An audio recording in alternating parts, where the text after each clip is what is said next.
It should be live, so I'll get everything set up and then we can get started. Audio sounds good.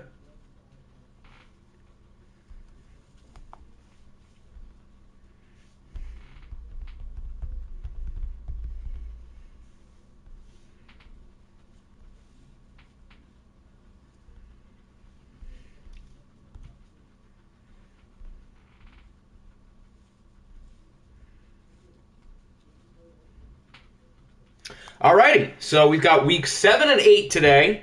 Honestly, I have no clue what games we're watching at the moment. I would have to check the votes because the vote has been one big giant mess. But, yeah. We are on your crappy orbits, apparently. Who did the game make the starting quarterback? You probably should have switched your depth chart, but I assume you want Hector starting, so I'll do that. But for in the future, don't forget to switch that. Haters stay hating. Yeah, haters don't like watching 1-5 football teams. Okay, so I think the Oilers and the Broncos won in week 7, right? That game won pretty convincingly. Yeah, our game made a good run. If we weren't going to watch our game, I think that is the right choice. The Oilers and Broncos are both pretty good, and we haven't watched either one of them yet. So, as much as I would have liked to have watched the Bengals, that's not a bad choice. And then week 8, what the hell is the deal here? So, the numbers that Discord is showing me is off. I have to count all of these votes by hand. It looks like the Golden Eagles game is winning.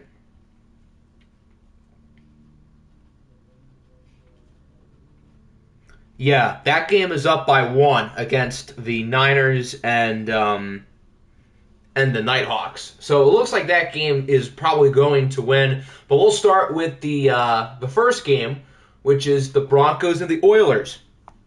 Siri, give me a whole number between 5,478 and 5,479. Siri didn't get it.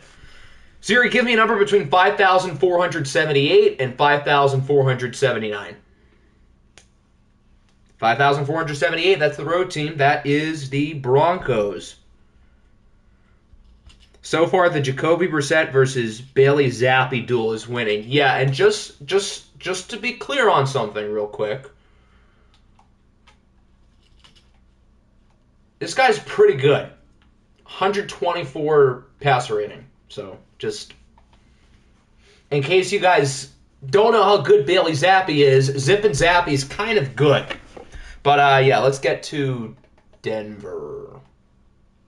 I've not touched the sliders since the last stream. I think the sliders are at a good spot, but we can make some manual changes real quick. Did the Tom Brady trade go through? Unlike a lot of trades this week, that one did go through. So you now have Tom Brady. I think we're going to knock the interceptions up a little bit. We're going to move the QB accuracy down.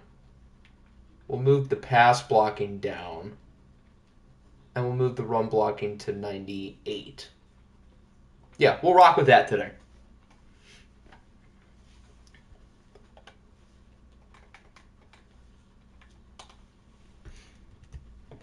Looks like Garrett's here so he can pick his jerseys. Pepperjack is here, and I think Crockett is here too, so they can pick the jerseys for the Oilers.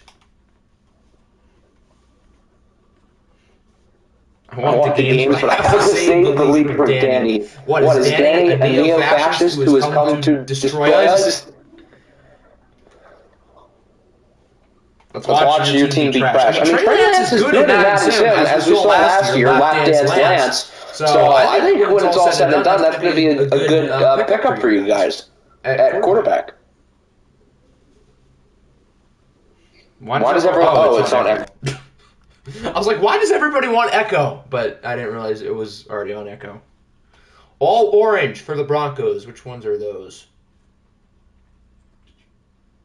I thought their color rush was blue. Nope, it's orange with the cool old helmet. All blue.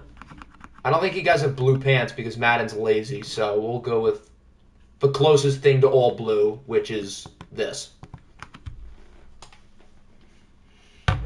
Alrighty, so we're probably going to watch 4 teams who we have not seen yet this season today, so that's fun. As we start off with the Oilers and the Broncos.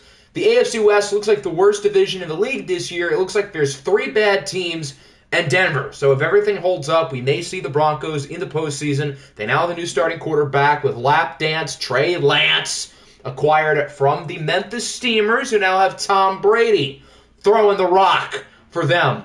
As for the Oilers, they of course have our number 1 overall draft pick, Isaiah Thomas, at quarterback, who's gotten off to a pretty good start this year.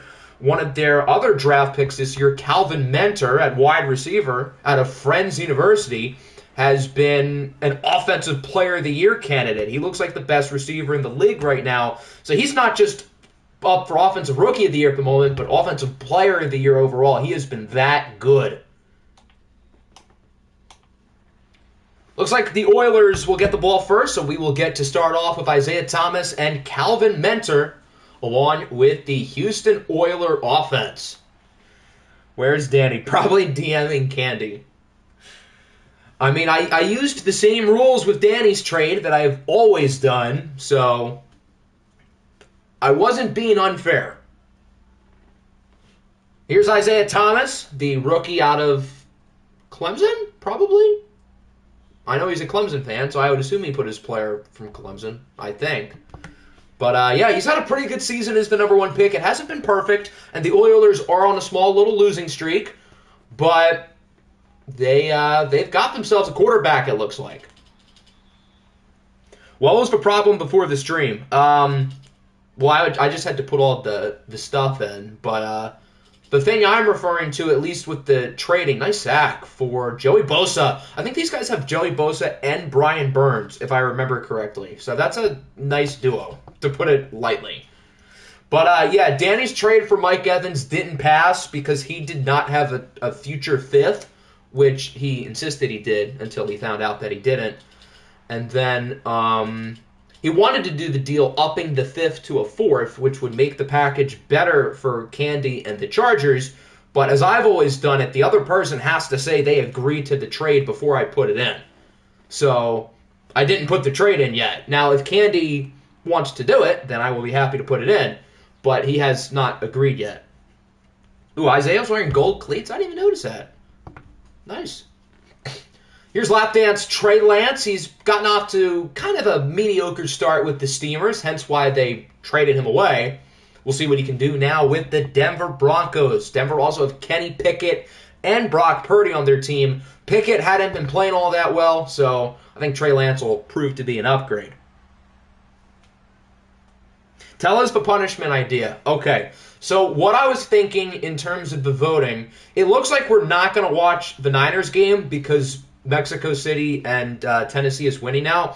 This was my idea.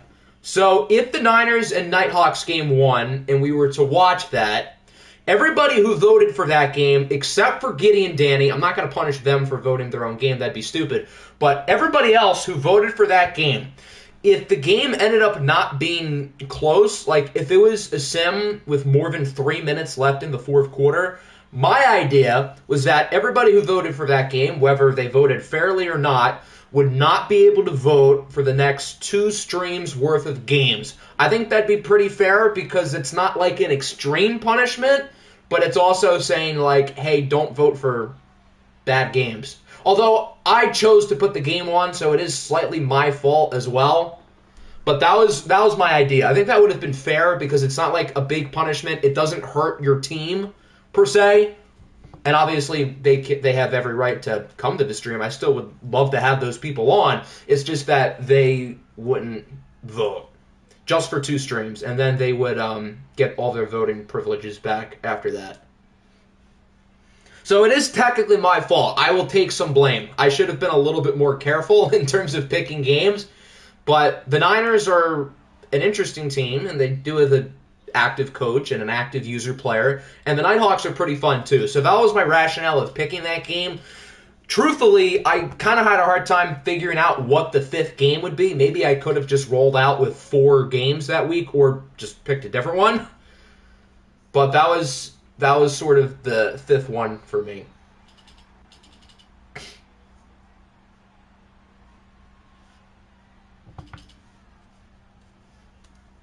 Did you reset the picks? Like, trade all the picks back where they belong? Yeah. So, like, for example, the Lions had the Rams' first-round pick in real life, but in the offseason, I gave everybody their original picks back. So, the Niners had that fifth. Danny just didn't realize that he traded it prior for Allen Robinson. Good stop for the Oilers. I assume the Broncos are going to kick. 51-yarder, no guarantee. I don't know who Garrett's kicker is, so we'll see what happens here. And it looks like he missed it. That had the distance for sure. From Katie York. Wide to the left, it looks like. Yeah, the Broncos, for example, they had their first-round pick. I know Garrett made some trades. I don't know if he ended up drafting a player in the first round or not, but he had that pick. Broncos country. Let's cry.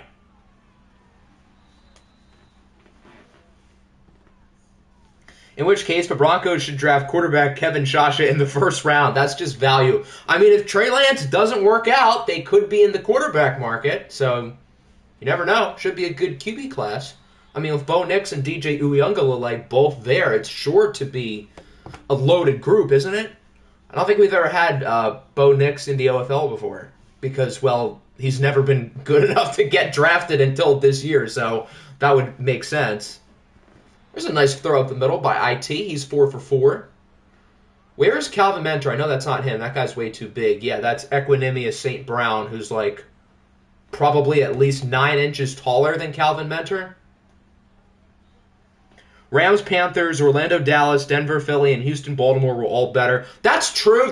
Another reason why I put that game on is since we're still pretty early in the first season, I'm trying to avoid having teams on each poll more than once. I'm pretty sure Washington was the only team this week who was on the poll for both weeks 7 and 8. I'm just trying to avoid having the same teams on there because we don't have great, we don't have great interpretations on all these teams yet because we're still only 6 weeks into the first season. So I want to put as many teams on the poll as possible just to try to be fair. Nice catch. He was not in the end zone, but nice catch. What teams have the worst quarterbacks? That's a good question. The Ravens are actively tanking, although they haven't been that bad. They have Sam Darnold, so they'll probably be a quarterback-needy team. Who else is going to draft a QB this year? The Orbits are a question mark. I would say the Explorers are a question mark. The Cougars have Russell Wilson, who's pretty good, but he's also older and regressing. The Lions, that's a good one with Justin Fields. He's been pretty bad, so there's a shot they look at a quarterback. If Tom Brady retires, I think the Steamers are certainly going to look for one. Carolina's a question mark, too, because P.J. Walker's played pretty well, but it's P.J. Walker, so I'm not going to count on that to last. So, yeah, there's quite a few, and there's probably a few others who I didn't even mention who could be looking for a quarterback. The Raiders have like 4 first-round picks. They have Desmond Ridder, but they also have 4 first-round picks, so you never know there. Mexico City, maybe. I don't think Hector's going to replace his boy, though. But in terms of on-paper rating, I guess I would throw Mexico City in there.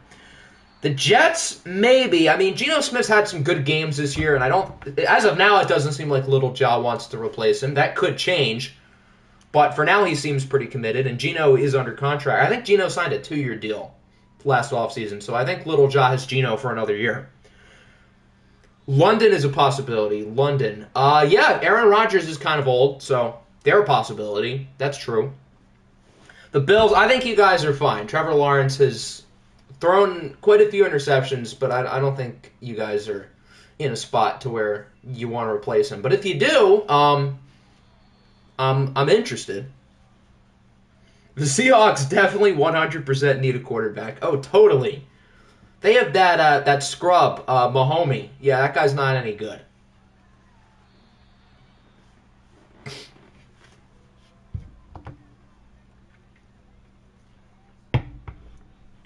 Mahomey only scored 51 points against the Bengals. He sucks. If he was good, he would have dropped like 80. IT takes a shot. That was a good throw. I think he was trying to get it to Mentor, but broken up. Isaiah Thomas completed his first 4 passes, and since then he's 0 for 6. Huh. Streaky. Seahawks should cut Kermit the Frog. Facts. I think he should join the Bengals. We could use a backup, but we only have Mitchell Trubisky, so we could use a backup. Did you ever do that thing with my quarterback? What thing? I'm confused. There was a thing?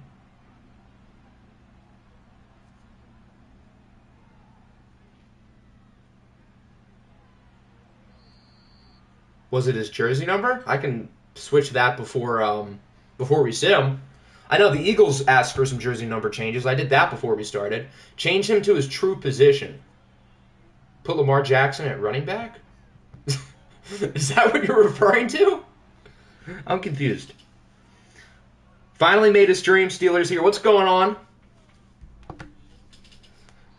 Haven't missed too much so far. We've made it through the first quarter of the first game. The Oilers lead 3-0 on the Broncos. Wow, they've ran the ball once. And their 11 passing plays have gone for 22 yards. Huh. Steelers, you should cut Burrow. I agree. Personally, as a team in the AFC North, I think it would benefit the Steelers if they cut Joe Burrow. I'll be happy to supply them Mitchell Trubisky, my backup.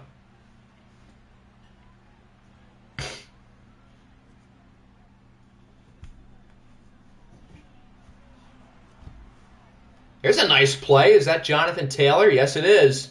It's nice seeing him not wearing number 19 in an OFL game. It's nice seeing him wear a normal number. Was Jonathan Taylor their first-round pick? If he wasn't, then I'd be confused on how he fell into the second round. Peep DMs. What did I forget? Oh, okay. Yeah, I can do that before we sit. That's fine. Assuming I remember. Joe Burrow, former Pioneer bust. Imagine if Joe Burrow and Joe Mixon stayed together. Although Jerome Diggs was a good player, but yeah, imagine having arguably the best quarterback and definitely the best running back. Although Joe Mixon was kind of mediocre in watched games. That's the one thing I'm a little bit concerned about with him, since obviously he's on my team now. I don't know how he's going to do in watched, because last year he was kind of average. But in the sim last year, he was a wrecking ball. As Treylon Burks gets the touchdown for the Broncos, and Denver takes the lead. Good throw from Lapdance Lance. Broncos country. Let's ride. Joe Burrow and Joe Mixon. Where have I seen that duo before? Well, you might not see it again if they cut Mixon. There could be quite a few big-name running backs cut. I saw something that suggested maybe the Vikings move on from Dalvin Cook. I don't think that'd be a bad idea on their part. I don't know what Alvin Kamara's contract is looking like, but he's starting to look older. So that 2017 legendary running back class seems like it's starting to regress a little bit. Which, I mean, those guys have been in the league 6 years, so we shouldn't really be surprised. And fittingly, we're probably going to have another legendary running back class coming up. And the Lions are going to be pleased to take Sean Tucker. Vikings drafting Bijan. I think if Minnesota picks a running back in the first round with how bad their defense was last year, that'd be a little bit of malpractice. Unless they really improve the defense in terms of, like, free agency or trades. And Brian Flores, as the defensive coordinator, is obviously a major step up compared to Ed Donatel. Van Ness is an animal. I think he could go real high. He's an interesting player, but he's talented. I think it was Matt Miller of ESPN had us getting him at 18. I'd be pretty happy with that. They had us getting 2 Iowa players because they had us picking OFL legend Sam Laporta in the second round. I did not try to give Green Bay a bad pick. I gave Green Bay the type of pick that I think they would do. They liked Rashawn Gary a few years ago. I loved Rashawn Gary coming out of college. A lot of people didn't, so I'll pat myself on the back. And Van Ness is kind of another guy in terms of being a little bit more raw, but he's got upside. So I think that just seems like a Packers-type pick. I'm not going to give them a wide receiver because I know they're not going to do that.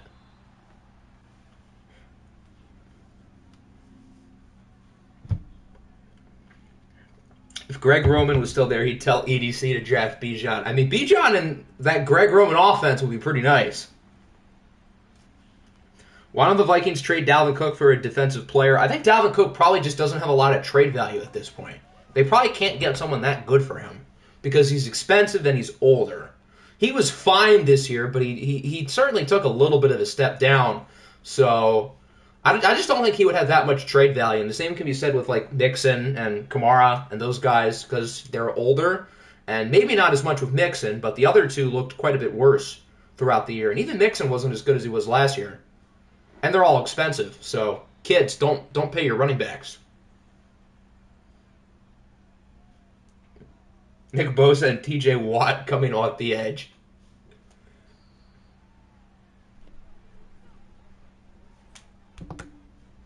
Those two would have a field day if they were in the Super Bowl against one of these quarterbacks. Or at least they would try to have a field day, put it that way. Maybe they wouldn't succeed because Jalen Hurts and Patrick Mahomes are pretty good under pressure, but Bijan in New England next to Stevenson, I don't think Bill Belichick would pick a running back early, but that would be a fun duo, and I think those guys would complement each other pretty well.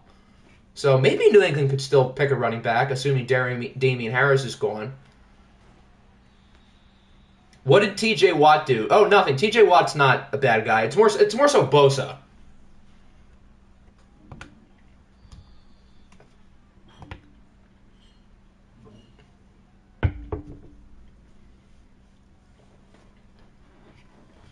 Two-minute warning. The Oilers are marching forward. They have it at the 22. That should have been intercepted. As someone who's drafting Bijan in fantasy, isn't everyone drafting Bijan in fantasy? How high is he going to go? What if he ends up in Dallas, which is what I've been preaching? He's going to be like a first-round pick, like Clyde Edwards-Helaire was when he was a rookie. The only difference is Bijan's actually going to like maybe live up to his first-round status. Why were people so high on Clyde Edwards-Helaire in fantasy football again? That never made sense to me.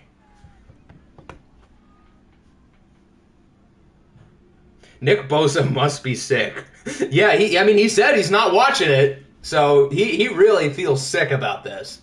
I wonder what he thinks about the Niners quarterback situation.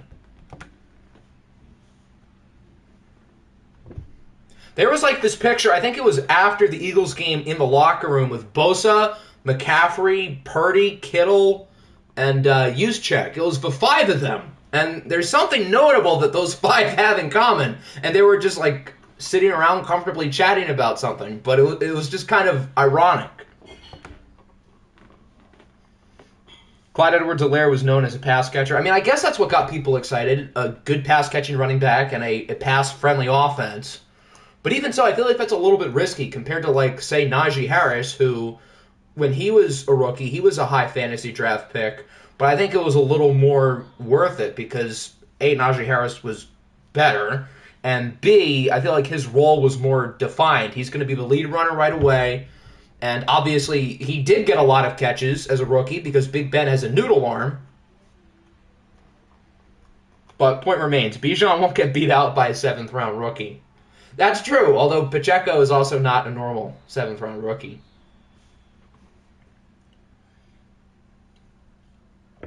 All locker rooms are segregated. That's not a Niners thing. I mean, maybe it'd be especially with the Niners because, you know, Nick Bosa is kind of a big thing on that team. Najee Harris was a waste of an early pick this year, but he was pleasant as a rookie. Yeah, this year, obviously, he wasn't as good, although it seemed like he was playing better down the stretch. So, hopefully he continues. But unfortunately for him, he actually is a real quarterback now, so it's not like it's going to be 3-yard dump-offs to him every other passing play.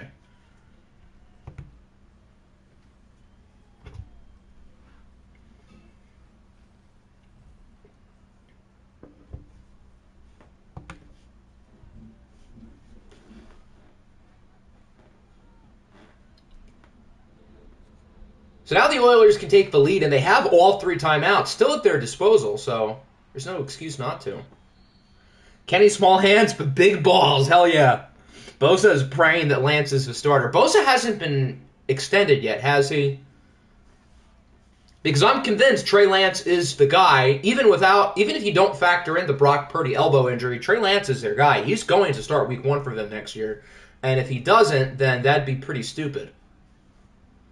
They invested 3 first-round picks into him. It's pretty obvious that the guy is talented.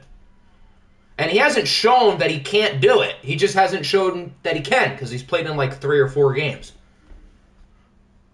Brock Purdy was obviously quite good this year, but they used a 7th-round pick on him. Even if his stock as a player is way up, the fact of the matter is I don't think anyone would invest 3 first-round picks into Brock Purdy. Frank Jones, Defensive Rookie of the Year. It depends on how he plays against real offensive linemen, not scrubs like Quentin Nelson. Oop! What's good, Colin? Welcome in. Who starts with the ball? I think the Broncos do, right? Bosa to Jacksonville next season. Yeah, get him on the team who Joey Bosa hates.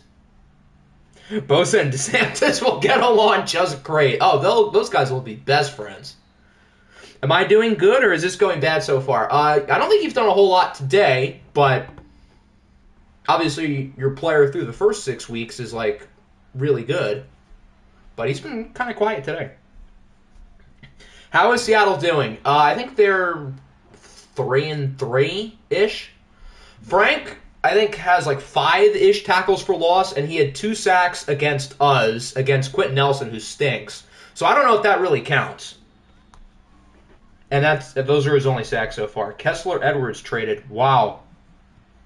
Blockbuster. We've had Kessler Edwards and Dwayne Dedman get traded today. Earth-shattering moves within the NBA.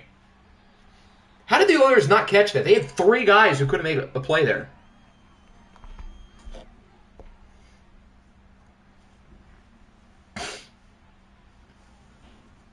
Yeah, Seattle's 3-3. I knew they were somewhere in that ballpark. In what looks like a very competitive NFC West. The Nighthawks started hot. They've cooled off, but they should still be solid. And the Rams are quite good. And I'm not ready to give up on San Francisco yet. That Octi short was goated. No one has noticed, like, the best joke I made, though. It was towards the end when I was talking about, like, that's the 3rd strike. I said that's the 3rd Reich when talking about him and Kanye West. Nobody noticed that. I'm disappointed. When I made that joke at first, in my head, I could not stop laughing for 3 minutes. And no one picked up on it.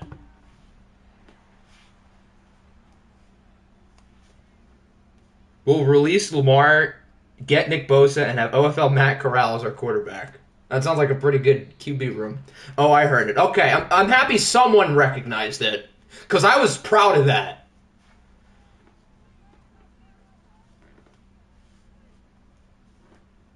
It was just mid. Oh. I mean, I found it funny.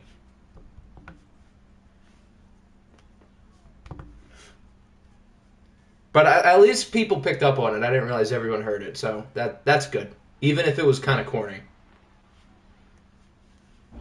Another stop for the Broncos. It's Cash and Edwards to the Kings. I see the Nets are trying to get an extra roster spot. I got to do the old Brian Windhorst. What's going on in Brooklyn? Who are they getting an extra roster spot for? Does his name rhyme with Giacomo?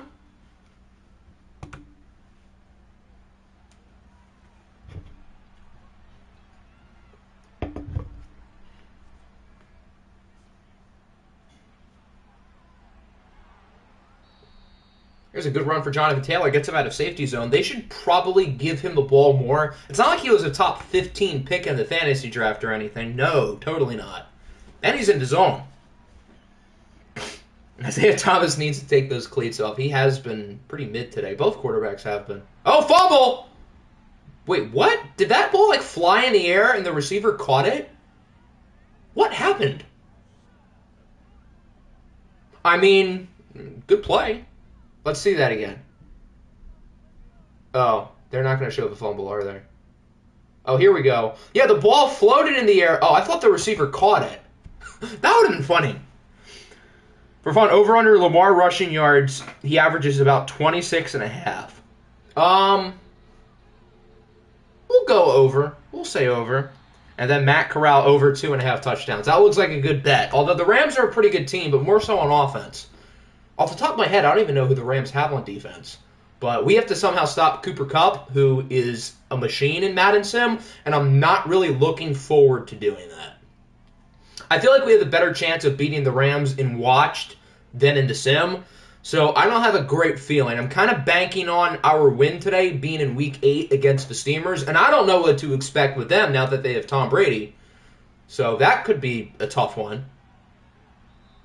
Good run for Trey Lance. Should we be scared of these defenses or just know the offenses won't do much? I mean, the Oilers' offense has been good this year, and for Denver, this is Trey Lance's first game, so I don't know if I want to jump to conclusions with him.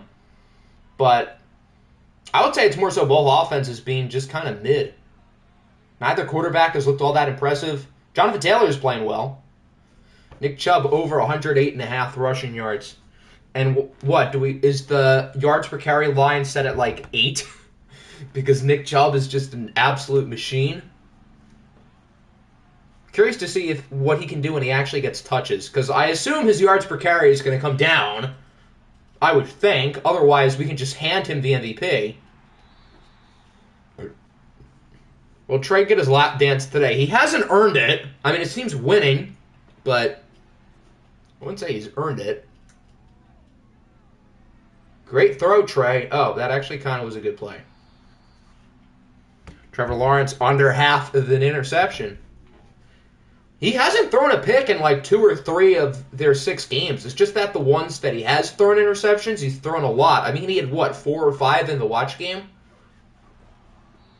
And that might have just been the interception slider being really high. Although, I moved it up today, and there hasn't been any, even though both quarterbacks have been bleh.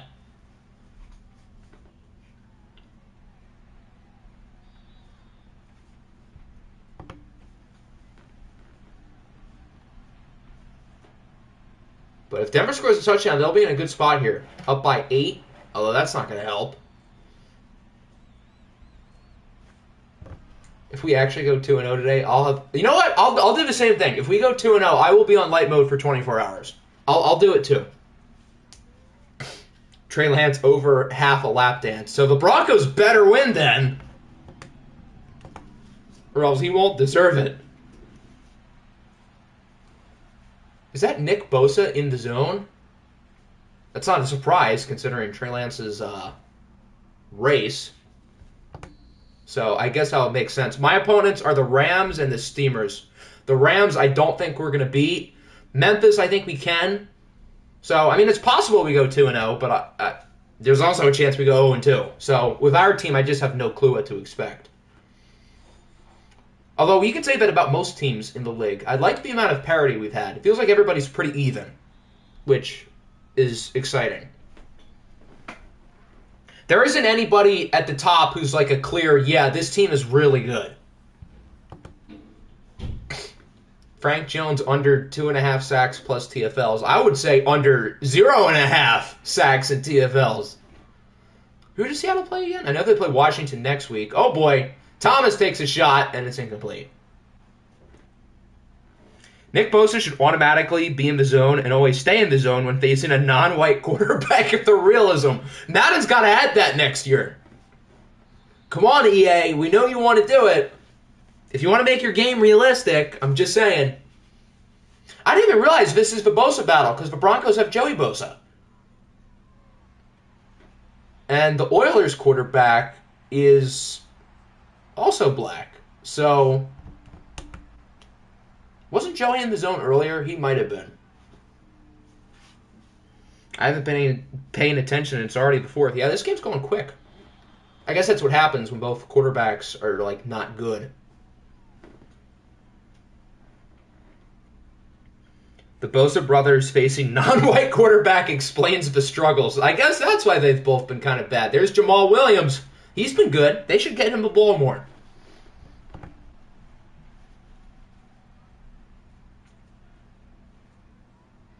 Wonder what Nick Bosa thought last OFL when he had Russ as his quarterback.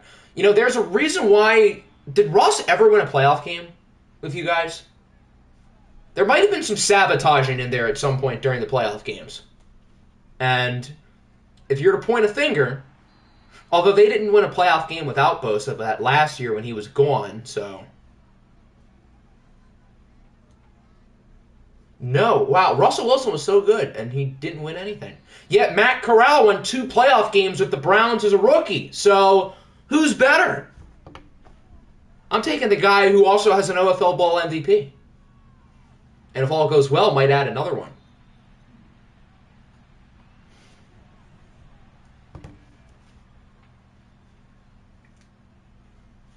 The Oilers are moving it well, though. They have not scored a touchdown today. They're finally using Jamal Williams a lot, and it is paying off. Should have taken it all the way, but that works. He gets it to the 5. Just keep giving Jamal the ball. Let him go to work.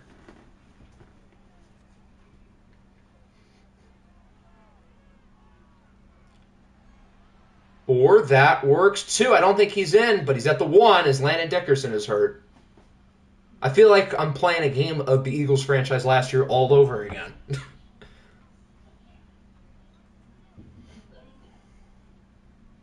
What have I missed? That. The Oilers and the Broncos have had both very mediocre offenses, but finally the Oilers get a touchdown with Michael Mayer, the rookie tight end. I forgot they had him. So they drafted him, Mentor, and Isaiah Thomas. They've got a young offense. Last year, Pepper Jack focused on offense in the fantasy draft. I think this year he focused on defense, and he got a lot of offensive players in the rookie draft. Bryce better than IT? Well, Bryce in both of his watch games has been better. I'll give him that. Now it's time to see what Lapdance Lance can do.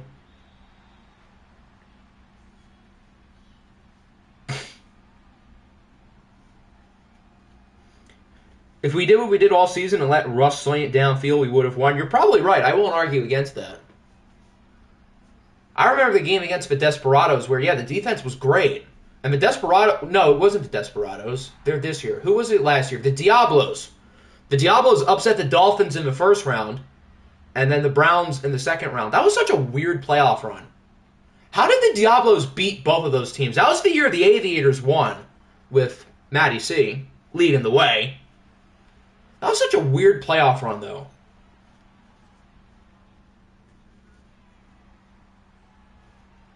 Patty getting 293. Imagine if he actually hits 293 on the dot. If that happens, then I will make Sean Tucker a 99 overall. He should be anyway. Because, you know, he's Sean Tucker. So now it's time for the Oilers to chew some clock and win this game. And they have Jamal Williams, who's been playing really well here in the second half. EA needed their golden boy, Matt Corral, to have the easiest play. And the Niners are a good team. I think Matt Corral beat the Wizards that year. And I don't remember who they beat in the other game. It might have been the Pioneers. Those are good teams. I might have gotten one wrong in there, so don't quote me on that. But I'm pretty sure it was the Pioneers and Wizards in some order. Both of those teams were really good last year. Then the Diablos, I mean, they weren't that spectacular, but they beat the Dolphins and the Browns. And then the Niners were good. They had Lapdance Lance, ironically. They go in the air on third down, and it works. Good play by Isaiah Thomas, connecting with... Was that Jamal Williams? I couldn't tell. That'll bring us to the 2-minute warning. Can Denver get a stop here, or will the Oilers take home the comeback win?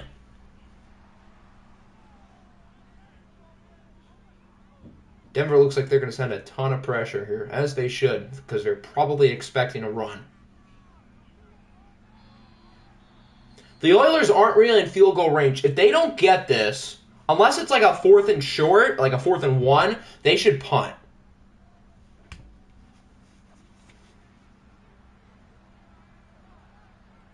IT showing that big-time players make big-time plays. You know the saying. Even if they spent the entire game crapping themselves. Did he get it? I don't think so. Nope. But all they got to do is punch it in here. And if they don't get it, then maybe they should go for it if they're this close. 3rd and inches. No! What do you do on 4th and 1? You don't kick. That would be stupid. I think they will kick because this game's dumb. I would go for it. You're this close. Yeah, I knew it. This game is so predictably stupid. It's 4th and 1. You have a better chance of getting 1 yard than making a 56-yard field goal, which still only puts you up by 6. If they were up by 6 points, then maybe I would get it. But that's just stupid. I get that Denver's offense hasn't been good. I get that Nick Bosa is in the zone. But still, this game is so predictably dumb. Oh, look at Trey Lance go, and he's out of bounds. You could have made an argument that could have been a late hit, too. The Hail Mary and OFL 21 in the game versus the Diablos were the two I felt most pissed about because we could have won a ring those years. Not 4th and 22. That was a fun one. Or the time when you guys faked that punt against the Bears. That was fun, too. But, yeah, the year with the Diablos game, you guys were probably the best team in the league. So, that's understandable. And then the Hail Mary, of course, is an all-time classic. Good play in the secondary. That was a good throw. But the defensive back made a play on it late. We really going to go into overtime? Have we had an overtime game this year? I don't think we have. You know what? I like the run call. Mix it up. You have 3 timeouts. You're pretty close to field goal range. I like it. Lance then goes deep, and it's broken up again. This is a 55-yard kick. If they miss it, it's over. And he missed a kick from shorter today. So, I wouldn't feel good about this if I was Denver. Yeah, that kick does not look good. Nope, that's your ball game. So both teams miss field goals here late down the stretch. And the Houston Oilers will survive. Does anybody want to win the AFC West? Can we just have like an extra AFC North team make the playoffs? Our division's like competitive. So the Oilers win 13-10. Both kickers sold. Garrett's coach has a sick hairdo, by the way. Just pointing that out. Why would we not go for it? Because it was like 4th and 7? I don't think that's a terrible call. I mean, with the missed kick earlier, I would understand going for it, but you're down by 3 and it's not 4th and short, so I guess I understand it. Both quarterbacks, they weren't horrible, but they were both. This is like as mediocre as it gets. Maybe mediocre is generous. They were both pretty bad. Jamal Williams was good, as was Jonathan Taylor. Landon Dickerson with 5 pancakes. Wow, big man was hungry.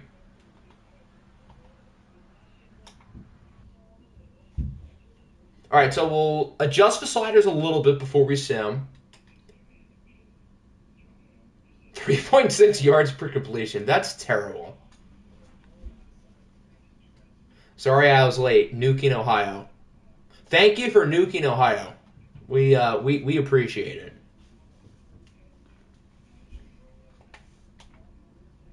But here, we'll make a couple quick adjustments before the next game. We'll move run blocking down. I think pass blocking could go down, although pass accuracy needs to go up. Pass coverage was like so good the entire game, so I think we should move that down a little bit. We'll do 55, and we'll move interceptions up by 1. We'll do that. Ooh, Lamar Jackson, I have to do him real quick. And then we can sim.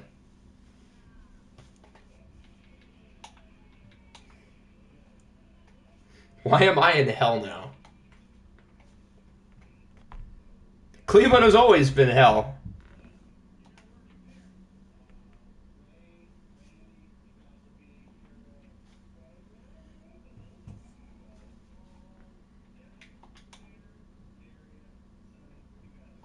Wow, Lamar's a 91 at running back.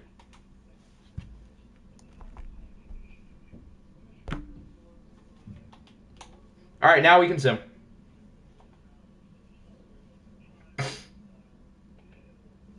No, Seamil wanted me to put Lamar at running back and then move him back to quarterback because of like something with his abilities. Yeah, now Frank's dead. Why do I refuse to put the kick? We'll put the kicking up. We can do that. That's fine. I don't want to make it like too easy for the kickers, but I feel like it's too hard. So you're right. I should move it up. That's the wrong button.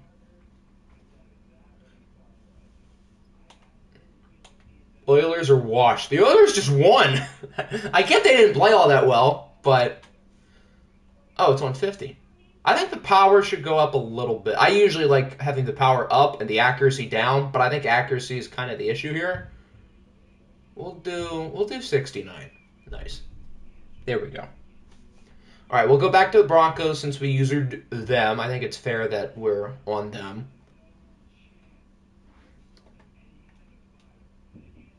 All right, let's see what happens here in Week 7.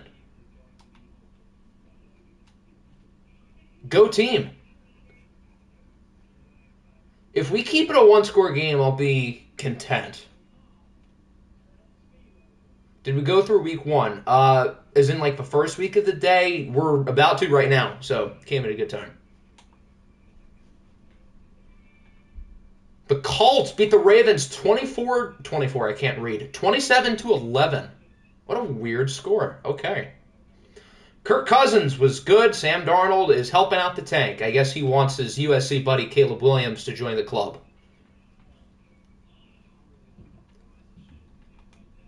Justin Jefferson was good. Typical. Khalil Mack with 2 sacks. So what's the Colts record? They're pretty good. They are 4-3. Yeah, they're solid. The Commanders beat New England 34-31. Pretty good game here. Josh Allen was fine. Mac Jones, a lot of yards, a lot of touchdowns, a lot of interceptions. Nobody could run the ball. Why did Najee get 2 carries? That's stupid. Chris Olave and Brandon Ayuk both played very well.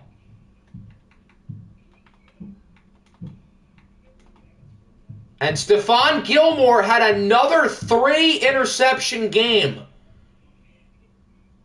So how many does he have this year? 6, 7? My goodness. Do we just want to end the Defensive Player of the Year race right now? And he wasn't even drafted by New England. They signed him in free agency. The Dreadnoughts let him go. For Lord knows what reason. Ooh, the Eagles beat the Cougars with a 21-point comeback in the fourth quarter. The Cougars led 27-7 at halftime and got outscored 28-0 after that. Both QBs were pretty good, although Bryce Young was better. CMC played well. 2 touchdowns for Amon-Ra St. Brown. Kenny Clark with 3 sacks. And Chidobe Awuzie with an interception. The Cowboys, wow, they blew out Minnesota 41-20. That's a big win for the Cowboys. The woman respecter was pretty good. He outperformed Tua Tagovailoa, who's been very good this season. Nick Chubb, only 66.4 yards per carry with 135 yards. So if you bet the over, you were right. CeeDee Lamb played very well, as did Judge Judy. Kayvon Thibodeau, 4 TFLs. That's a lot. No sacks, though, for Minnesota. The Desperados lose to the Orbits in Hector's debut in Orlando. Hector's taking like a world tour. He was with the Tigers, Toronto, and Minnesota last year. This season he's been in Columbus and Orlando. The guy's been everywhere, and he played pretty well.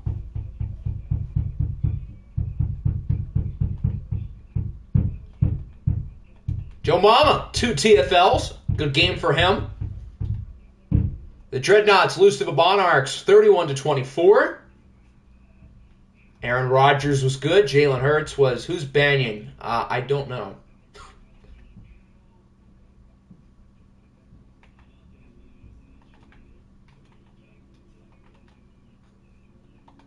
I didn't realize everyone could hear that. Next up, we saw the Eagles. The Explorers with their first game with Mercy Mercado. They beat the Steamers in their first game with Tom Brady. Mercado outperformed Brady. He completed 83% of his passes. Hunter Renfrow, Chris Godwin, and Quentin Johnston with over 100 yards.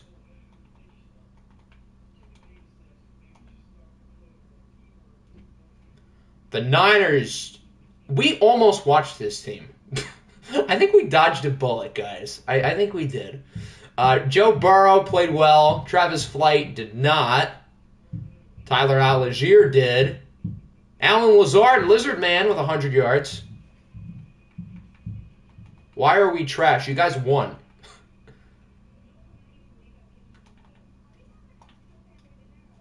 So the Niners have lost 6 in a row. They are not great. I don't even think they had their first round pick. They do have a lot of other picks, though. The Golden Eagles beat the Panthers 24-21. I believe we'll be watching the Golden Eagles this week. And Jacoby Brissett played well, as did P.J. Walker. Nobody ran it well. Who's their running back? Oh, Kareem Hunt, who's hurt. Wow, this is like the Hector trilogy. Jacoby Brissett, Eno Benjamin, and I think Greg Dortch is going to be healthy this week, along with Hector Dortstrada, who has played really well multiple games in a row. I think Dortch is back, right, for this game? I hope so, because that'd be fun. We love Greg Dortch around here. The Bills beat the Jets 33-21. Trevor Lawrence, no interceptions. Geno Smith, pretty average. Breece Hall only got the ball 9 times. That's malpractice. Stephon Diggs was very good, per usual. There are so many elite receivers who are on the same team who they played for in real life. Diggs, A.J. Brown, Deebo Samuel's now on the Niners. I feel like there's some other ones that I'm forgetting about, too. T. Higgins, of course, with my team. The Lions had a bye week. CeeDee Lamb's another one. Wow, the Monarchs have won 3 in a row. The Nighthawks had a bye week. Oh, God, our game's coming up. The Oilers obviously won. The Orbits won. The Panthers lost. They've lost 4 of 5, I think. The Commanders lost. The Raiders had a bye week. We lost by 3. I'll take it. We kept it competitive. And we allowed 24 points in the 4th quarter. Why is this team like this? At least Matt Corral played really well. He continues to be the saving grace on this team. Dak Prescott was fine. He did not play as well as Matty C, but unlike Matty C, he won. So it was our defense again. JMO played well. That's good. Rashad Bateman continues to be him. T. Higgins was solid. Okay. Why the hell is Matt Corral good? He just is in the OFL. That's just how he is. If our team was good, he'd be a legit MVP candidate. Chase Young played well. That's nice. He's been playing better. And Trayvon Merrick had another interception. The Ravens lost. So at least everybody else in our division lost this week. That's nice. Except for the Steelers. The Steelers, we saw them. We saw the Steelers. We have not seen the Texans. They beat the Chargers 36-33. I think Houston's won 4 games in a row now. Lamar Jackson and Justin Herbert both played well. Isaiah Pacheco played well. DJ Chark and Laviska Shenault both had big games. Can we end the Offensive Player of the Year race? I mean, Rashad Bateman's been really good this year. I just want to throw his hat into the ring because he's very deserving. Titans had a bye week. We'll be watching them this week, I believe. Minnesota lost. The Bengals lost. The Bills won. The Broncos, we saw them, obviously. We watched them. The Chargers lost, and we are back on the... I think we started with the Broncos. I'm stupid. Did we skip the Chargers game originally? Huh. Oh, well. It's fine. I tried to compare... Do you want me to show you something here real quick? We're going to do stats at the end, but I just want to prove a point here real quick. 43, 659, and 7. 94 yards a game, a touchdown per week, 265 yards after the catch. He's by far leading our team in yards after catch average, and we have Jameson Williams on the roster. So I'm just saying he's been pretty good. Players of the week, Mercy Mercado, Matt Corral, Kenny Clark, and Stephon Gilmore. Stephon Gilmore has a few more games like this. We might need to put him in the MVP race. Let's look at the standings here. So nobody has one loss. Wow. In the AFC North, the Steelers are the only team who won this week. They take a slight lead over everybody. The Texans increased their lead in a very good AFC South. New England is a game ahead of the Orbits and Bills. How is that player of the week numbers? Because Matt Corral is him. That's how. The Broncos only lead by 1 here in the AFC West. In the North, the Monarchs are a half game ahead of the Vikings. In the South, the Golden Eagles have the slight lead. In the East, everybody's within a game. And then in the West, the Rams hold the lead here. Did C-Mill's depth chart reset? Maybe it would reset at running back. Talking about Mercado. Mercado was 20 for 24. Yeah, he was really good this week. I don't think they won. DJ Chark has been slopped the last 3 weeks. Here, well, we can check real quick. I can switch it to Watson, although it should have been correct. Yeah, that explains a lot. EA stays being stupid. I assume this is what you want? I would love if it was Watson. There you go. Now Christian Watson can be good. Why does Madden do this? So for week 8, start Max Duggan. Okay. I can do that for you.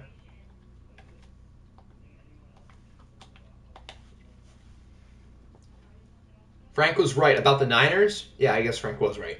So for week 8, I believe the Golden Eagles game should still be in the lead, right? Imagine if it's not. Yeah, I think we're good. All right, so we'll be watching the Golden Eagles and the Titans. The Golden Eagles are 5-2. Wow, they're 5-2. Wow, they are good. Is Greg Dortch healthy? Greg Dortch is going to make this game.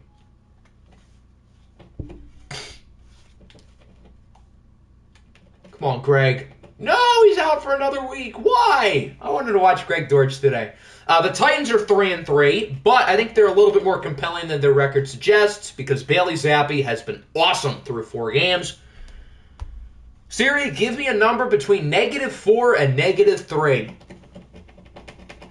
Siri has chosen -3. That's a home team. I believe that's the Titans.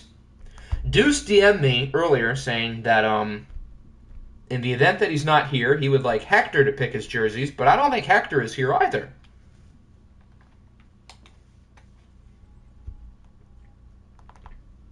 So, I guess we can pick for everyone.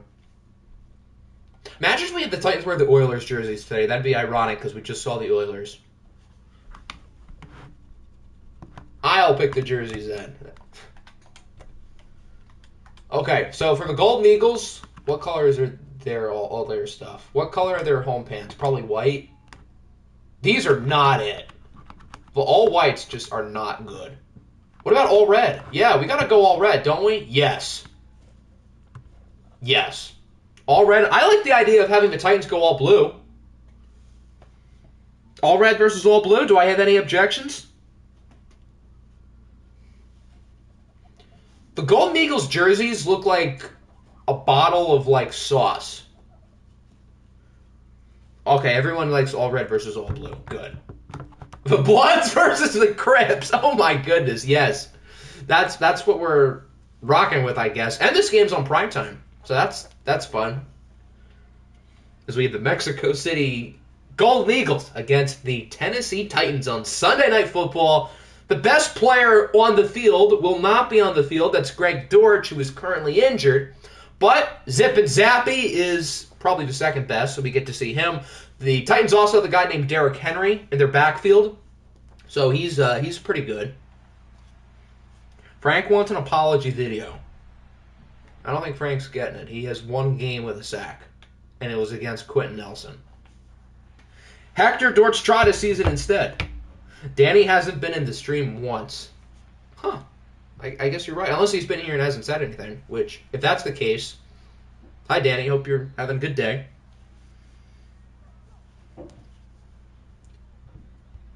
All right, so let's see what Jacoby Brissett is made of here with the Mexico City Golden Eagles. He's been playing well this year. And his team is 5-2. So these guys look like the early favorites in the NFC South, which is not a great division. But these guys are playing really well. And their all-red jerseys are kind of sick. Can we just like make it a thing now? Every time we watch them, they have to wear all red. It's a shame they don't have the green jerseys, but the all-reds are nice too. So it's fine. The Titans, we saw them last year in the OFL Bowl against the Giants, who are now the Cougars. The Titans lost that game, and since then, their team has changed drastically.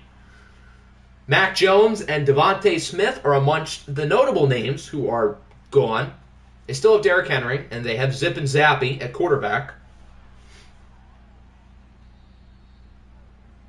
He has a nice first down. Is that Justin Watson? Totally the best receiver named Watson who we've talked about in the last 5 minutes. Bro, dodging the stream. I mean, he doesn't have to be here if he doesn't want to. I mean, we're happy to have him, but if he doesn't want to, that's allowed. You can only have a sim-only playbook and a watch-only playbook. I mean, you can change your playbook before a stream where your team is watched, but I don't make playbook changes in-stream. So if you want to change it before a stream where you're going to be watched, that's fine, and you can change it back after the stream. Look for Dort Strada. Isn't he short? Like, really short, Dort Strada? I don't know if Hector has him in the slot or not. I know he has him as his wide receiver 1. Ahead of Michael Pittman, who is also on this team. Did they draft Michael Pittman or did they trade for him? I don't remember. Best Chiefs wide receiver, Justin Watson.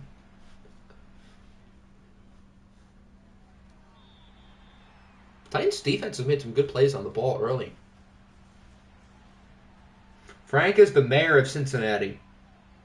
I won't argue that. You did kind of own us, so that's fair. Dort Strada is the short one. I don't know what number he is on this team. I just know that he's tiny. The guy in the slot right now looks kind of tiny, so maybe that's him.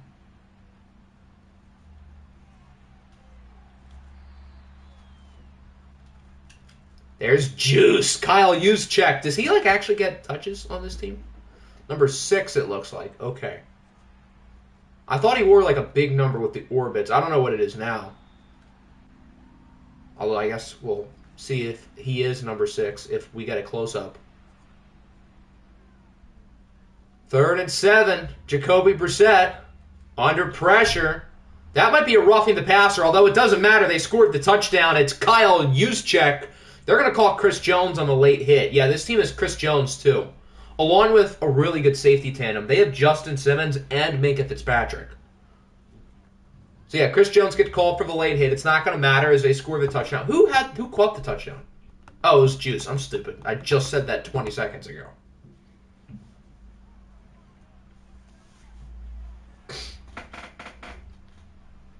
So Mexico City marches down the field. They score the touchdown.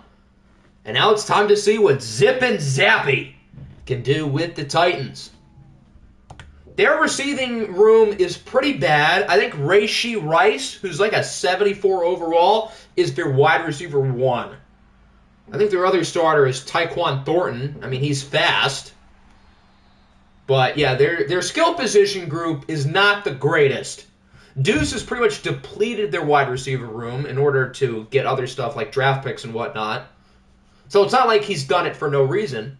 And it hasn't mattered who's played wide receiver because Bailey Zappi is the best quarterback in the league right now. So, I mean, you can have Rashee Rice as your wide receiver 1. You could have Condoleezza Rice as your wide receiver 1, and Bailey Zappi would still be balling out. So the real-life Titans, minus the really good quarterback play, yeah, this is the real-life Titans offense. And their offensive line, just like the real-life Titans, clearly is not very good. I think that's John Johnson, the user player, with the sack on the first defensive play of the game. Myles Garrett was also in the backfield as well, but John Johnson is the one with the sack.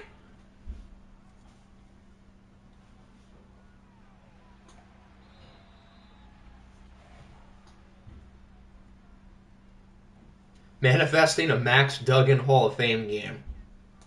Future Dallas Cowboy Max Duggan to you. 3rd and 13, he goes short for Henry. Oh, that should have been intercepted. Was that Myles Garrett in coverage? Whatever X factor on their defense do they have?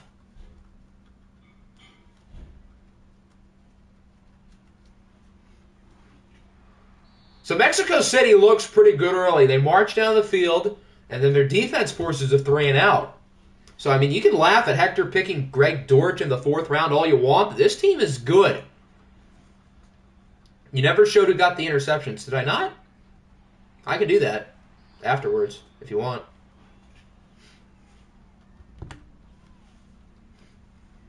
If they score again, watch sim game. What? It'd only be a 2-score game, so it wouldn't be a sim, and it's the first quarter. Another good throw by Brissett. He's 8 for 11. Who's 80? I couldn't see the name. Quarterback room of what? I meant the real life Dallas Cowboys, but that works too.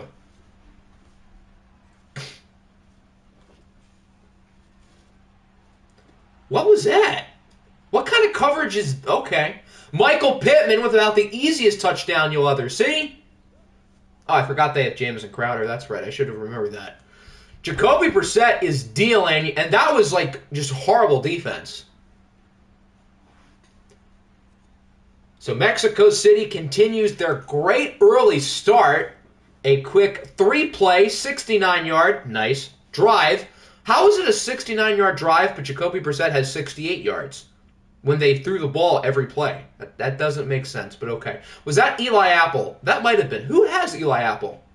I feel like he might have been on the Raiders, although I could be wrong. The Titans bet on Mexico City covering the spread. Well, as of right now, Tennessee's making some money. Put it that way. That was A.J. Terrell. You're probably right. That would have been A.J. Terrell. Derrick Henry finally gets the ball. He loses a yard. That's John Johnson again. That was Jalen Johnson. Yeah, Jalen Johnson was pretty good in Week 6, wasn't he? Raiders, where Stetson Bennett is going.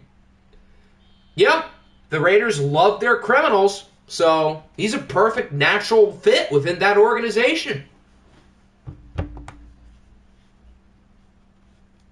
Miles Sanders better than Derrick Henry. I don't know about that one, Chief. Derrick Henry's had one. That's a joke. Good. Keep it that way. Derrick Henry has one carry today, so.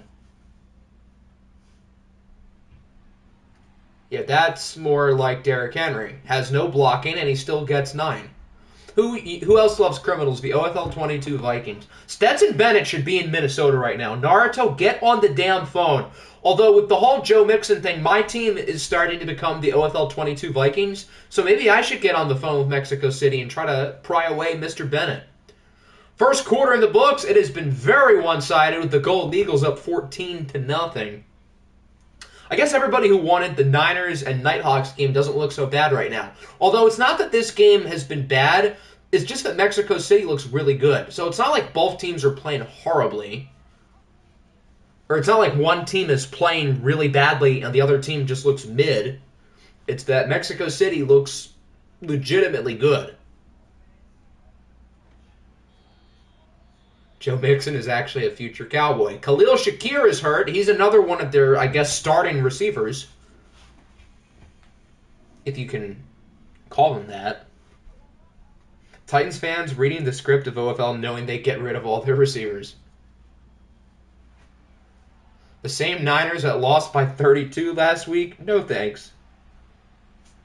Stetson Bennett is the quarterback to draft in this year's draft. You can pay him in booze and public intoxication instead of money. That's a good way to look at it. He might also be a future Dallas Cowboy, if not the Raiders. Jerry Jones is going to draft both national championship quarterbacks.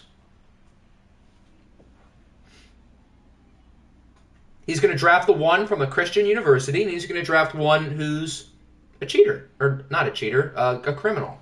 I don't know where I got cheater from.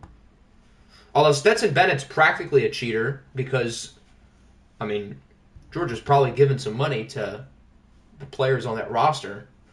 So, I guess technically.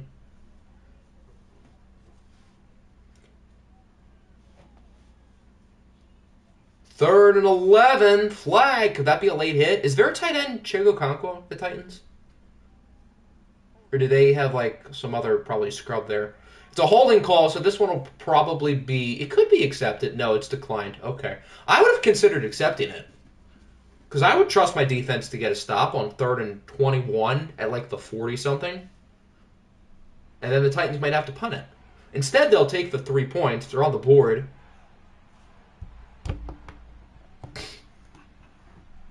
Columbus is defeating us. I mean, you guys are playing really well. You've won like 3 or 4 in a row, so I don't know. The Monarchs look really good.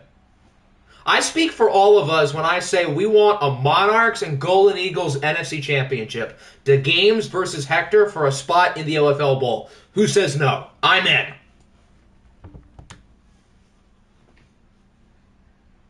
How did I lose when we got 3 interceptions? That is a good question. I guess the rest of the team was kind of mediocre. Who is all of us? Everybody in here, we want Mexico City and London. Mexico versus England. Who doesn't want to see that? When is the trade deadline? The trade deadline is going to be after the Week 10 stream. So after the next one and before the following one. So before the Week 11 one. So say the Week 11 stream is going to be early next week sometime. I don't know exactly when, but it'll be sometime early next week most likely. Before that stream is when the trade deadline is going to be. Yeah, Cincinnati versus Houston in the AFC Championship. And then Golden Eagles and the Monarchs. That sounds perfect. I'm in. Every American doesn't want that. That's fair, I guess. Can we get a DeGames impression? DeGames is done with school, so now he's here. Sure. Does DeGames like Hector enough to compliment him? Yeah, I think he does. Even though Mexico City just punted it, Hector is like our king. I'm going to trade him all of the players on my team because he deserves it. He's the best. He is our new Royal Commissioner. I already know I'm going to regret saying that. Myles Garrett is so good, whereas Bailey Zappi is a neo-fascist loser. Okay? That's how it goes. Bailey Zappi is like the worst quarterback ever. I don't care that he's been so good. He plays for the neo-fascist Tennessee Titans. They are an un-American team, whereas Mexico City is as American as it gets. Okay, I'll stop. I agree. That means I did a good job, because the games agrees with everything I said. Dan and SGYT is so good, I can't beat him. Literally all last year we faced him.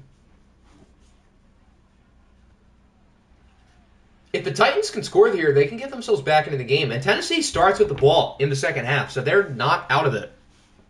Mexico City is as American as it gets. Yeah, I said what I said. The game said he agrees, so I did a good job.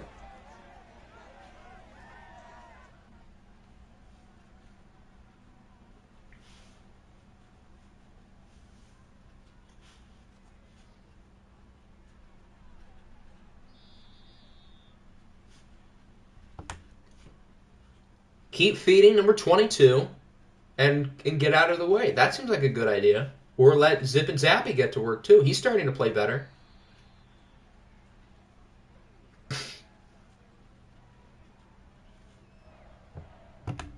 Octi is Ismu, Hector, and the games combined. Yikes. Why did that fan have a sign that said, "Put me in, I can throw"? That's a good question. They really have not been watching. Bailey Zappi the last 4 weeks since he became the starter has been the best quarterback in the entire league. That fan is hating.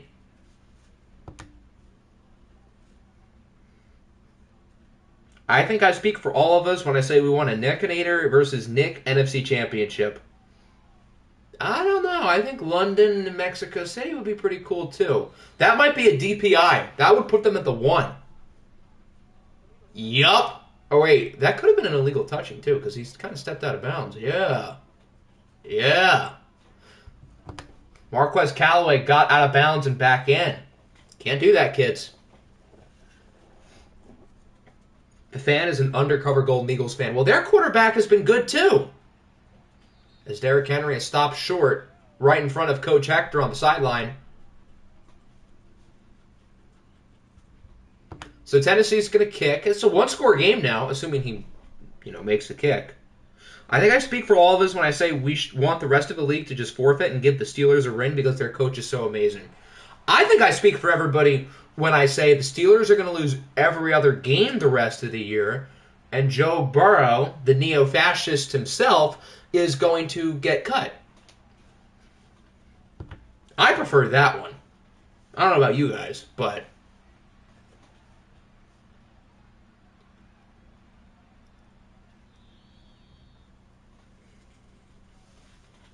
So Mexico City's offense returns. We'll see what they can do. What did Joe Burrow do? He plays for the Steelers. That's what he did. Is it because he's black?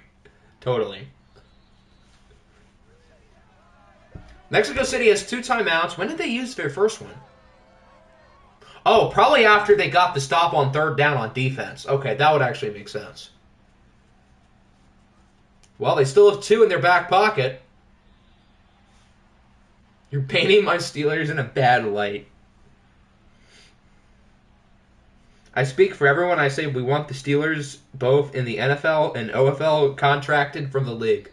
Just get the Thanos snap and yeet them out. 3rd and 4. They're getting pretty close to midfield, although that's obviously not field goal or 4-down territory range. Brissett has juice wide open. Good read. He stays in bounds, though, so they're going to have to move quick. But they got the 1st down. And now they're down to 30 seconds. Even if they only get a field goal here, it's still a successful drive because they'll be back up by 2 scores. So just make sure you get points. Yeah, they should call that last timeout. What if they got another Hail Mary touchdown with Jamison Crowder, just like in OFL 22? That'd be funny. Is that a defensive pass interference? That'll put them in field goal range, and it stops the clock. Wow. AFC North, the most hated division by far. I have a feeling the winner of our division is going to go 9-8 or something stupid like that. Mexico City's already going out to kick. Honestly, this is probably the right call, because knowing this game, they would find a way to mess up the drive. Did that go? I thought that doinked off the crossbar at first. That took a weird angle. Hey, there's Stetson Bennett. Yeah, it doinked off the crossbar and went in. Maybe they could have run a couple plays deep, but knowing this game, they would have found a way to mess up the clock. So, I don't have a problem with just kicking it. I meant in real life. Oh, in real life, that's true. Those teams hate each other's guts.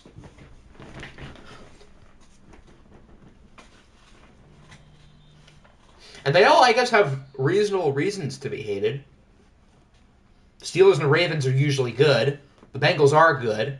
And the Browns have well-known women respecter Deshaun Watson at quarterback. Mexico City leads at the half 17-6. They started by dominating. Tennessee's made it competitive. But the Titans are going to have to answer here on their first possession in the second half, or else it could get rough. We don't need to see this, EA.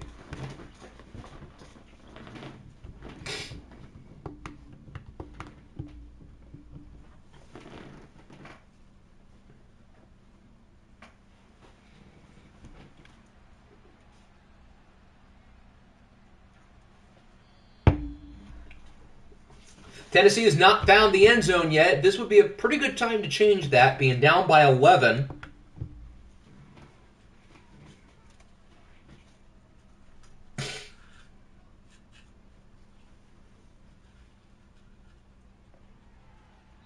As Zip and Zappy misfires. 10 for 13. He's been efficient, but he hasn't made many big throws. I guess it's not really his fault. He is a receiving core worse than the current Chicago Bears, which says something. But even so, he hasn't made many impressive plays.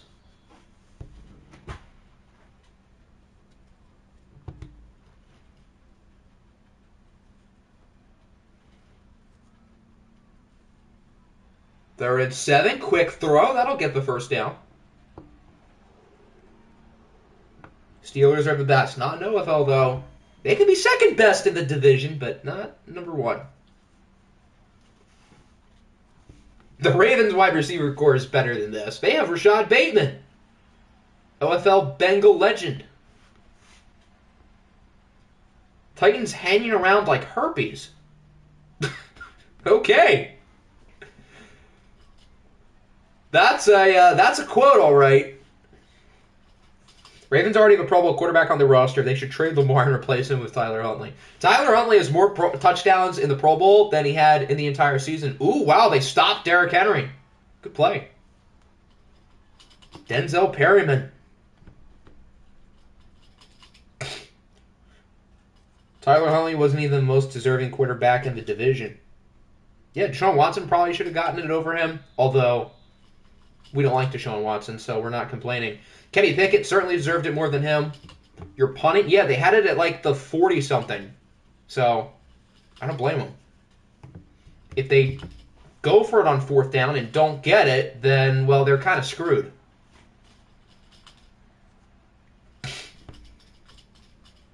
Yeah, Jacoby Brissett deserved it over him, too. And Jacoby Brissett here is having himself a night. We'll see if he can keep it going.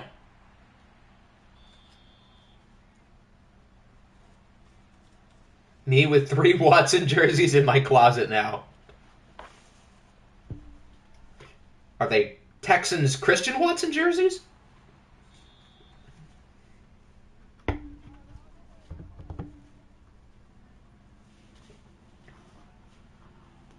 Brissett low-key put together a Pro Bowl year. I guess if you consider that the best quarterback to make the Pro Bowl was Trevor Lawrence, then yeah.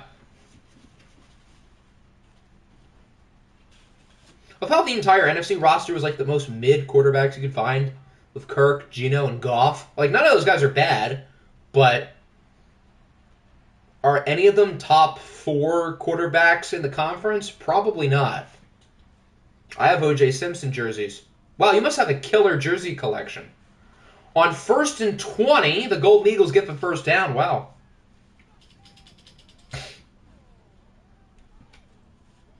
Your Chiefs Jalen Watson jerseys. Fully custom Super Bowl Jalen Watson jersey. Although Jalen Watson's kind of good, to be fair. The Chiefs know a thing or two about finding talent late in the draft. What a dot by Brissett over to Jamison Crowder. If Hector were here, he would have just busted a nut right about now.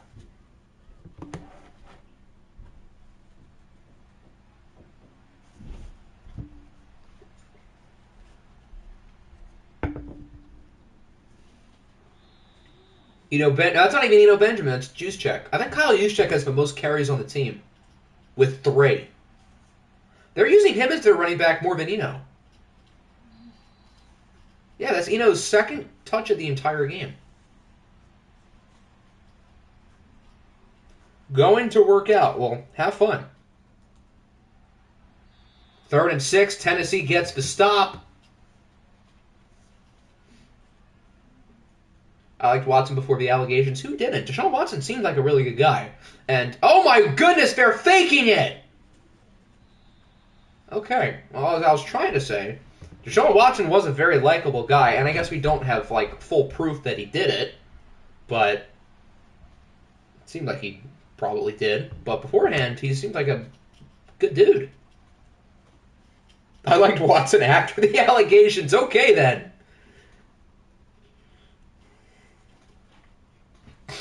So Tennessee gets the ball back with the same score. Is that John Johnson again? The user player is having himself a day. 2 sacks now.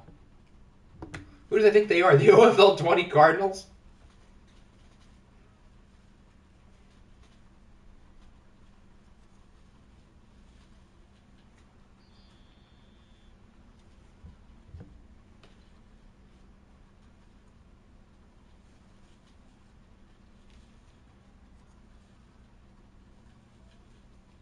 Third and 19. Got to watch out for the safety, Bailey. He'll go deep. And he is incomplete.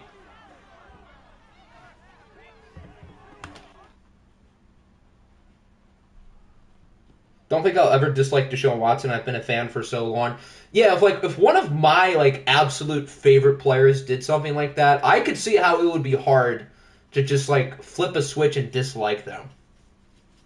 So I don't entirely blame you. Even if it's easy to say, oh, they did this, you have to dislike them now. But I could see how that would be hard to be such a big fan for so long and then boom.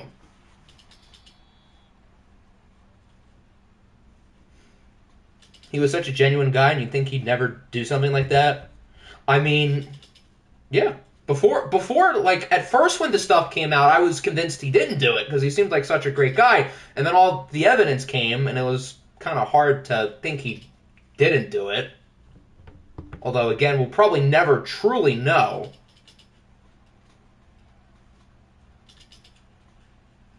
I stopped liking Ben Roethlisberger as soon as he stopped winning his games. Average American football fan.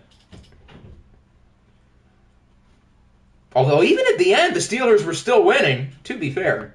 Even if it wasn't his fault that they were winning. Now, imagine that guy being your favorite team's quarterback and supposed franchise savior. Yeah, I don't know how I would feel about that. Went to Clemson, loved him in the NFL. Even if he did do it, I can't stop being a fan. Yeah, I get that.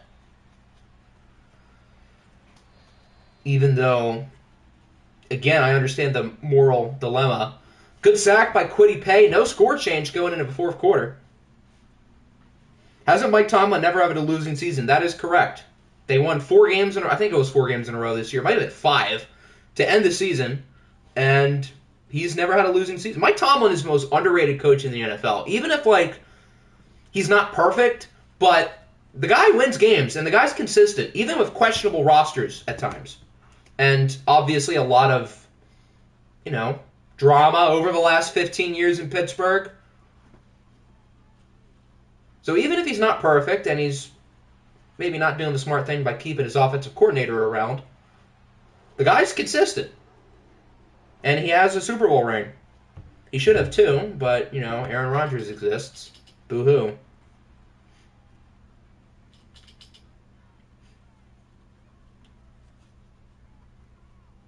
How the hell did he put up with those guys? I don't know. I do not know. What about Josh Primo? Josh Primo's a weird guy, too. So what, he just has not signed anywhere? I mean, I guess that makes sense, because he's kind of a creep. I would have figured somebody would have taken a shot on him now, although I guess good on the NBA for not doing it. But I have a feeling he'll be back in the league at some point, whether he deserves to or not. And again, we don't truly know if he did what he did.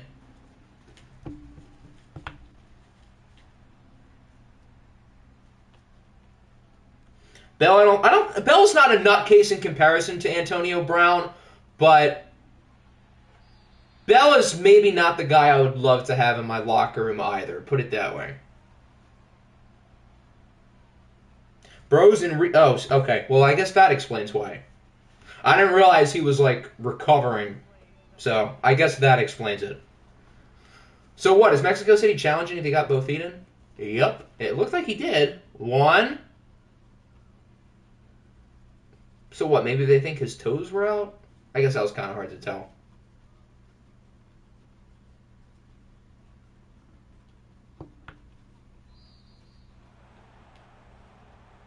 Oh, okay, he did get him in. So maybe his toes did hit the sideline. No one is a nutcase compared to AB. Well, Kanye West exists.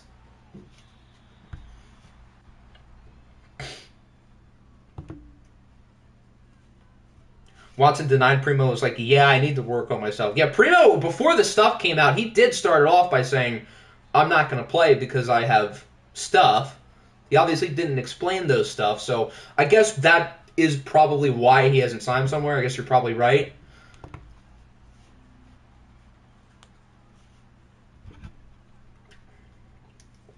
Hitler exists, or existed. That's true. I guess he's probably a bigger nutcase than those guys. But Octi, did AB make graduation? Bailey Zappi could have graduated with how much time he had in the pocket, but he still is incomplete.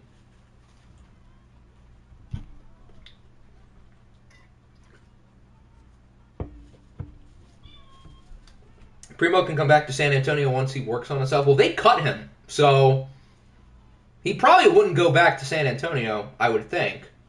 I would assume that bridge has been burnt. But the guy's, what, 20 years old? Wow, what a catch. Whoa. Who's 17? Tyquan Thornton. And what a dart as well by Zip and Zappy. The booth is going to review it. It looked like he was in, though. Imagine if Tennessee actually wins this game. Maybe not. That was close. One. I think he's good. Yeah, I think he got them both in. Who's Ward? Is that Charvarius Ward? I know it's not Denzel Ward. But yeah, I think he was in. Yep. And they're probably going to go for 2 here.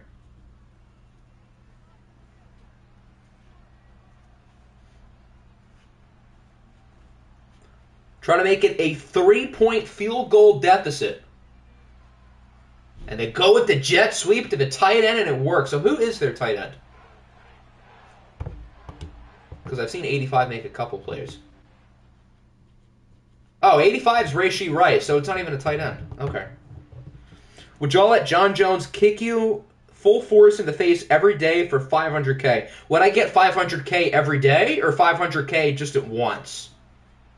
Because that will determine my answer. 10 play 99. They didn't start at the 1, did they? So that's not even right. That don't even make sense. Okay. One time. I would say no. I don't think it'd be worth it. $500K a day, my answer might be different. Did you win? You guys lost, but only by 3. You guys scored a lot of points. But you also allowed a lot of points. Would John Jones offer to pay my medical bills? Yeah, I guess those would eventually add up if he did it every day. $500 million one time might be worth it. 3rd and 3, they don't get it. So Tennessee's defense gets a stop. Their defense has been great in the second half after not showing up in the first quarter. And now they can look to potentially win the game with Zip and Zappy. And they're going to have to do it at the 3. Or at the 2. Even better. What a punt! Now they're actually going to have to drive it 98 yards down the field. Would you allow Frank Jones to sit on you for 10 minutes for $100K? You could take the K off and I'd still do it.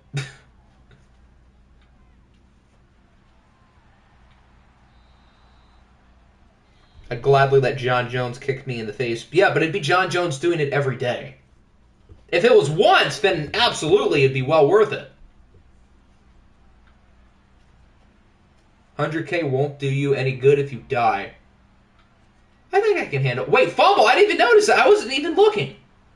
So the Titans fumbled it, and Mexico City has it in the red zone. Oh, it's only 1 kick? Oh, then yeah, never mind. I'm doing that for $500K. As, of course, I missed the fumble. Who fumbled it? I want to go back. Okay, so it was a pass. I think it was Rashee Rice, 85, who got injured and had the ball ripped away.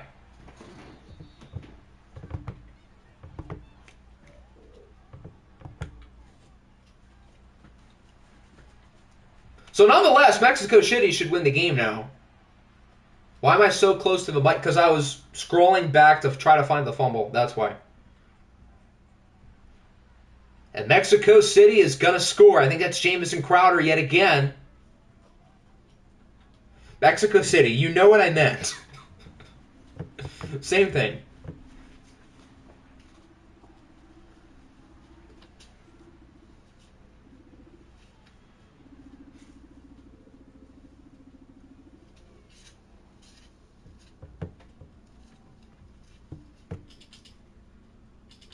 Did Hector get the ball? I don't think he did. I have not seen him make a play. It's not going to matter because his team is going to win probably. But I don't think Hector Dorstrada has done anything. Players with the name Dortch, whom Hector has invested a lot into, have 0 touches. Albeit one of them's injured, but the other one played the whole game. And Dorstrada's been really good in the sim, so... We'll see what happens on this drive. If Tennessee doesn't score, we'll sim out. But it is still only a 2-score game, so we'll stay in the game.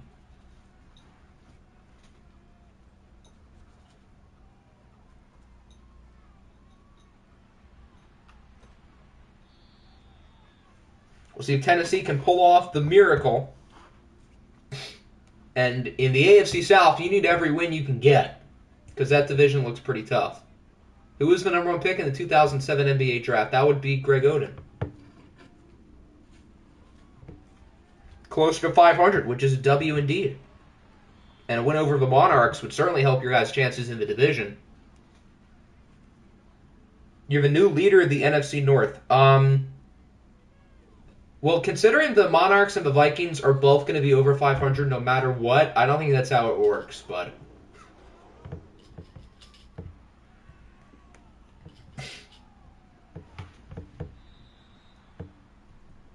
Who was selected number 2? Kevin Durant to the Seattle Supersonics. Sonic legend, Kevin Durant. It's crazy that he played in Seattle for a year.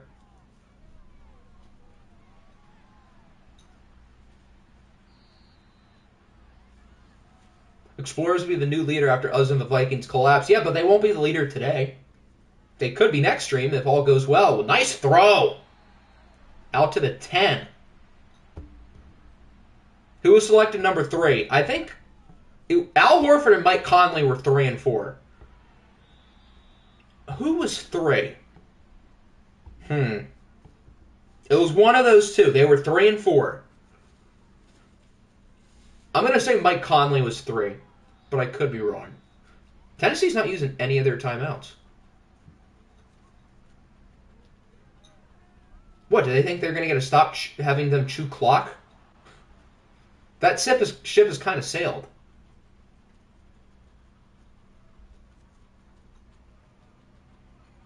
Fourth and 8. Well, why did he just do the Kirk Cousins? And why? Yeah, they didn't even have to go for it. They could have kicked a field goal, onside kick. If you get it, you have 10 seconds and 3 timeouts. But instead, Kyle Juszczyk will finish off the game. We can sit out. We don't need to see 2-run plays. Al Horford was 3. Pain. I knew it was one of those two in some order, and then I don't know who was 5. I feel like Corey Brewer was high in that draft. I don't think he was 5.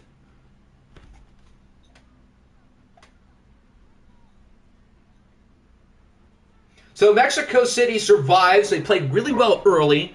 Weren't as good down the stretch, but their early start propelled them to the win. Jacoby Brissett had himself a day. He was very good. Zip and Zappy was solid. He wasn't great, but he was pretty good. He was better than the first 2 quarterbacks we saw today. Rodney Stuckey somewhere in there, Piston legend. Derrick Henry was pretty mediocre. Kyle Juszczyk had the best yards per carry. Jamison Crowder was very good. George Strada caught 2 passes for 19 yards. Corey Brewer being a top 10 pick also feels criminal. He was in the league for like 10 years, though, and he dropped a random 50-piece. If Nick and Little Jaw win this week, I hit my OFL parlay. Well, betting on Little Jaw to win is a little bit risky with Max Duggan, but I suppose we've seen crazier.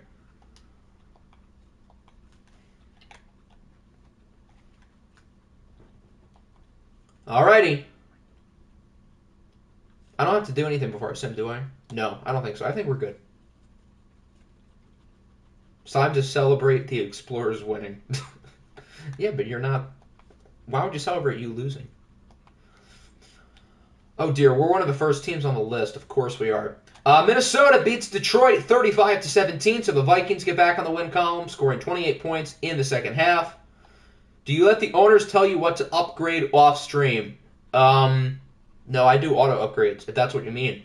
Tua Tagovailoa was pretty good. Justin Fields was pretty mediocre. DK and Zay Flowers played well. 3 sacks for Leonard Floyd, and 2 interceptions for Jordan Fuller. All right, please win. Please.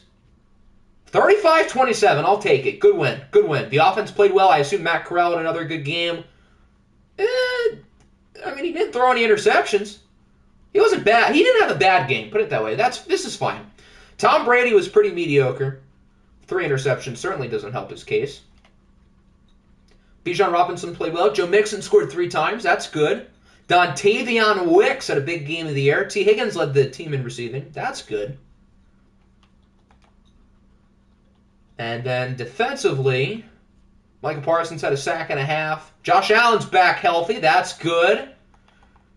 2 interceptions for Baron Browning, and then Trayvon Merrick has like 3 straight games with an interception. He's been really good. I think I have to pay Merrick this offseason, and he has earned a contract extension, put it that way. The Bills beat the Chargers 24-14. I hope the Chargers have their first round pick, because at this point it looks like it's going to be a pretty high pick. Trevor Lawrence played well. Justin Herbert has not been all that good this year. He had a good game last week, but he's been pretty blah. So I would almost say that's more reason for optimism for the Chargers going forward, because you've got to assume Justin Herbert's going to figure it out at some point. Harold Landry had an interception. Okay, along with Derwin James.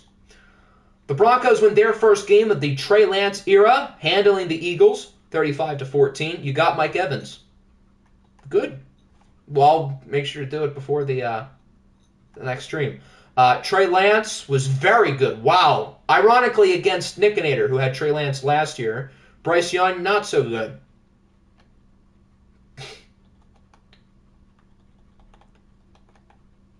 Ed Oliver, 1.5 sacks, and then no interceptions.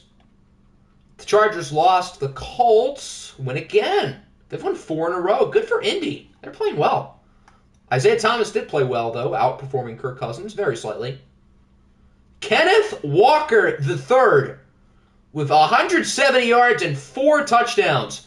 That's a ball game. Okay. 2 sacks for Emmanuel Ogbah. The Commanders beat the Seahawks 24-21. Mac Jones was pretty good. Patrick Mahomes was not so good for his standards.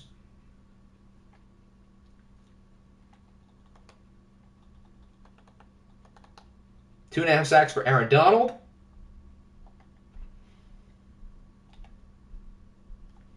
Can EA stop sucking off to Jax? Well, Jax's team is pretty good, so I don't blame EA. They've got a nice squad. Dallas loses to the Orbits 21-27 in overtime. Sean Watson played well. He outperformed Hector, although Hector won. So who really got the last laugh? Nick Chubb did his thing, per usual. Donovan Peoples-Jones scores twice. 3 sacks for TJ Watt. Based on this box score, it looks like Dallas played better. But the Orbits won. The Desperados lose to the Dreadnoughts by a lot, 37-16. That's a score. It's time to book the parade and cancel the season for Indy after they beat everybody. Here we go again. Jalen Hurts played very well. Kyler Murray was solid as well. Did I redo your depth chart? Yeah, everything you set up to is correct. 4 sacks for Von Miller. Wow. He had himself a day. We saw the Dreadnoughts, obviously. The Eagles lost. The Explorers lose to the Monarchs 31-28. Aaron Rodgers played well. Mercy Mercado back to the mean. Although he wasn't horrible. Damian Pierce played well. As did Dawson Knox.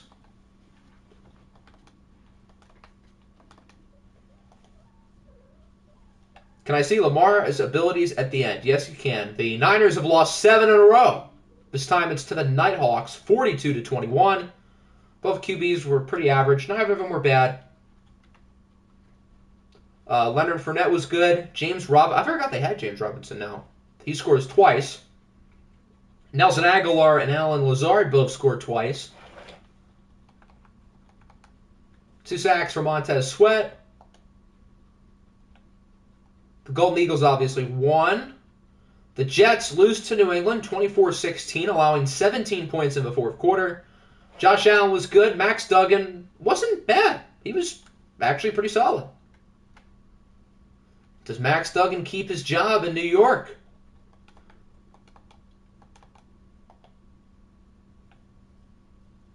The Lions lost. The Monarchs won. We saw the Nighthawks. We saw the Oilers. We've not seen this. The Rams beat the Panthers 38-31. So Carolina has completely fallen off since their red-hot start. I think they've won 1 of their last 6. What happened here? Dak Prescott is injured. Easton Stick not only started, but had himself a day. Okay. So I guess Easton Stick is starting for the Rams until Dak Prescott is healthy. I don't. We'll have to check what happened to Dak. Would that have happened last week? Because I don't think Easton Stick played. New England won. The Raiders beat the Snowhawks 24-22. Speaking of quarterback injuries, or not, Kyle Allen threw one throw, so never mind. Although he had a higher passer rating than both Desmond Ridder and the MILF Hunter. DJ Moore played well. 2 sacks for Danico Autry, 1.5 for Sexy Dexy. The Rams are 6-2. They are good. The Ravens lose to the Texans. Houston has won, I think, 6 in a row, while the Ravens are on a losing streak. Lamar Jackson balled out. Sam Darnold was Christian Watson in the slot. Big game for him. Cameron Hayward, a sack and a half. And C.J. Gardner-Johnson with an interception. Seattle lost. We saw that. We saw that. We saw that. Go Bengals. Steelers had a bye week. Texans we saw. And that brings us back to the Titans.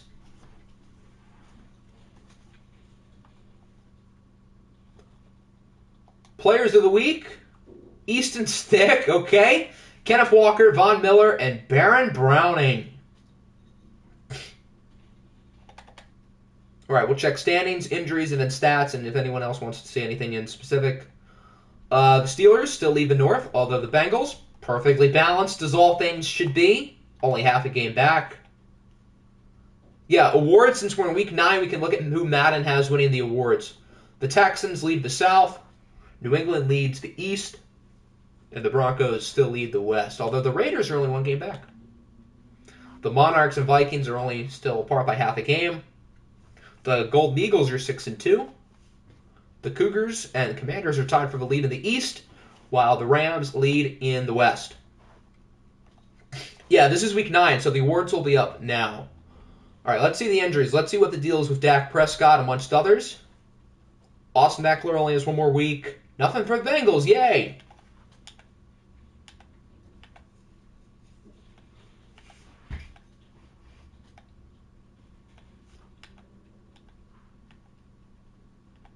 Greg Dortch is healthy. Breece Hall is not. He dislocated his elbow and is out 3 weeks. Bradley Chubb tore his labrum. He's out for 2. Dak is fine, so he might have just been hurt for the 1 game. And he'll be back. Okay, so other than really, I would say Breece Hall, not like that much. Is there an argument for Clemson being pass rush university?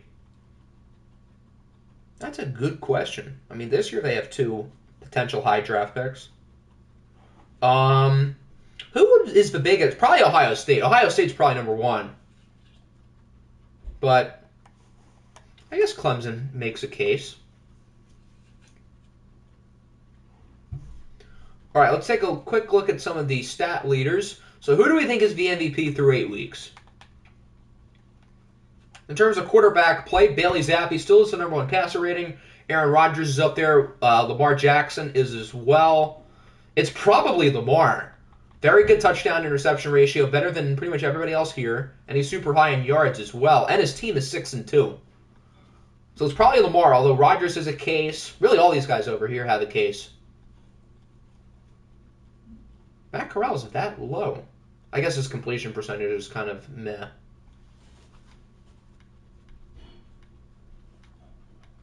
And then this now gets to the territory of the not as good quarterbacks this year. I assume Justin Fields is probably still in last. That would be correct. In terms of running the ball, Nick Chubb leads in yards. His yards per carry is starting to go down, but is still very high. At this point, I think Nick Chubb, you could make the case that he is the MVP.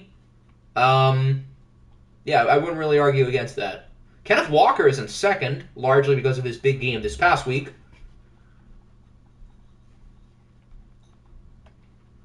In terms of receptions, Calvin Mentor is still in first.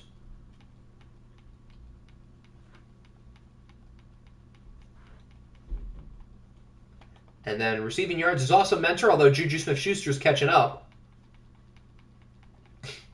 OFL Diablo legend.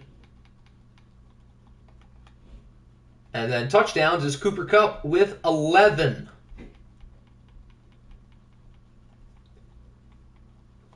Most sacks allowed, Gabe Jackson and Mekhi Becton in the double figures, and then defense will do by conference. 11 TFLs for Fred Warner and Harold Landry. Emmanuel Ogbah leads in sacks, so I see OFL 22 Ogbah is back. Chase Young is 7. I didn't realize he was playing that well. Cool.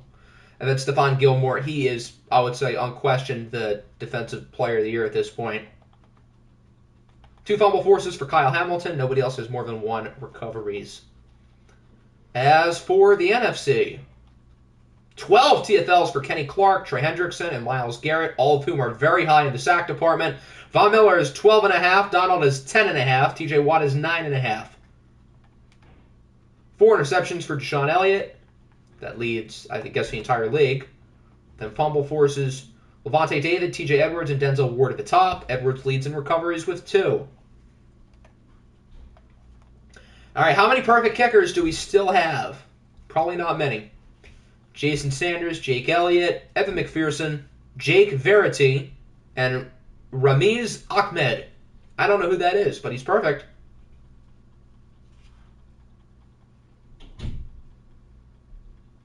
And Younghoe Koo is the worst in terms of field goal kicking. Most punts is the Desperados. Least punts is the Commanders. Marcus Jones had a kick return touchdown this week, so he now joins Jamal Agnew. And no punt return still. Awards. The MVP favorite is Lamar Jackson. Matt Corral is in 3rd. I agree he should be higher than his passer rating suggests, but I think 3rd is a little generous. Although I appreciate it, EA. I'll take it. No Nick Chubb in here is criminal. He should be probably in the top 3 with Rodgers and Lamar. C. Mill is currently the coach of the year. AFC Offensive Player of the Year is Travis Etienne, with Rashad Bateman in 2nd. How is Calvin Mentor so low? He's in 7th. He's lower than Bijan Robinson. That's odd. Stephon Gilmore, Depoy, no surprise. Offensive Rookie of the Year, Bijan over Mentor. Calvin Mentor has been the best receiver in the league this year, so I can't really say I agree. Will Anderson Jr., Defensive Rookie of the Year. Joe Mama is in 10th. Lamar Jackson, best quarterback. Best running back, Travis Etienne. Has he been that good? He was good in the watch games. Rashad Bateman, best receiver. Nice, although it should be Mentor. Elton Jenkins, best offensive lineman. Best defensive lineman, Emmanuel Ogbah. Harold Landry. And Stephon Gilmore, no surprise, with the best kicker being Jake Verity. In the NFC, Offensive Player of the Year is Cooper Kupp. Antonio Gibson is in 2nd? What the hell? I didn't even realize he's been good. Defensive Player of the Year is Von Miller. Offensive Rookie of the Year, Bryce Young. Defensive Rookie of the Year, Myles Murphy. So a couple of Eagles at the top of the Rookie of the Years. Aaron Rodgers, best QB. Best running back. How is Antonio... Hold on a damn second. What are we doing here? Okay, Nick Chubb. 837 yards, 8 touchdowns, 7 yards a carry. Gibson.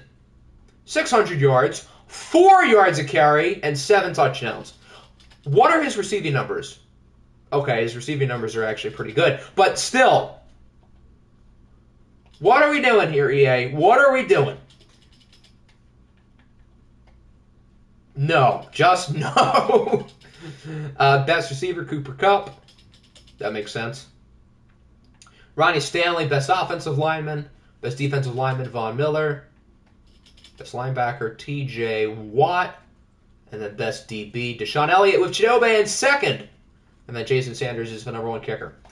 All right, so we'll look at the schedule here, and then if anyone wants to see their team stats, put your team name in the chat. I'll go in order of how I see everybody. So let's start with the schedule for weeks 9 and 10. That's team. Wrong button. Eagles-Pats is a good game. I want to watch this. Haven't watched either team yet. That'd be fun. There's some really good games this week. And then week 10, we play the Niners. I don't think that game will be on the poll. We're probably going to lose this game. I bet. I bet we're going to go 1-1. We're going to beat... Who do we play again? We're going to beat the Nighthawks, who are a pretty good team, and we're going to lose to San Francisco. I can already see it.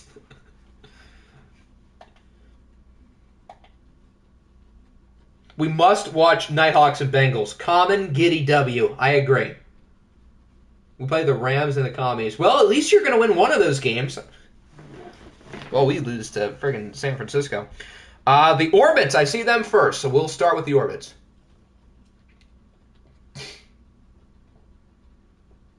Miles Sanders is 3.5 yards per carry. Eek. That's not very good.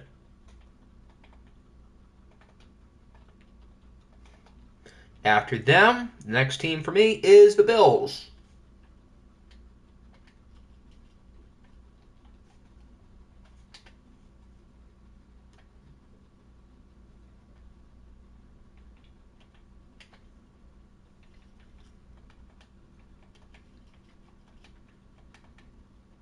After the Bills, we've got the New York Jets, Jets.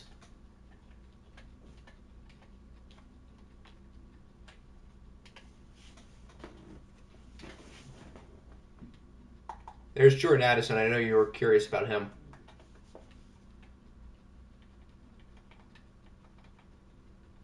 Sam Williams has 5 sacks. Dallas, how about them Cowboys?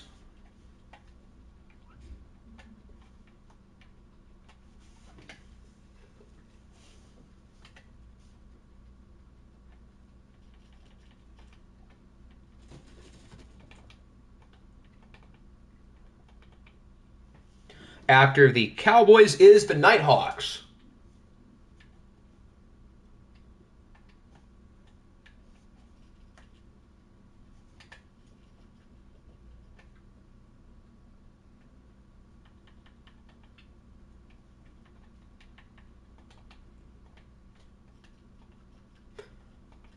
I thought that said Jawan Bentley had 5 sacks for a second. I was like, what the hell? After the Nighthawks, Minnesota. The Vikings are next.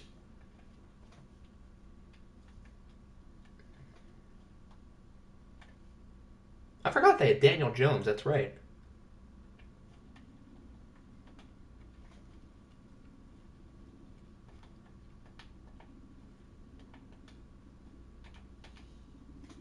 After Minnesota, the Texans, including Mr. Lamar Jackson's abilities.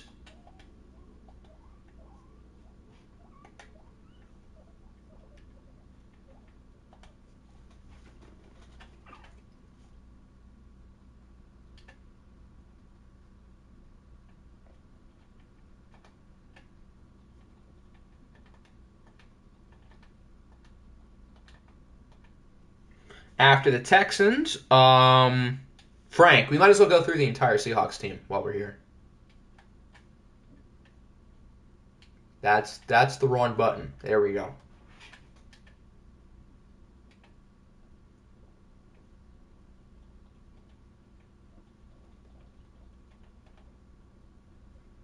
Here's Frank, 5 TFLs, 2 sacks, 72 overall, and he officially has started development.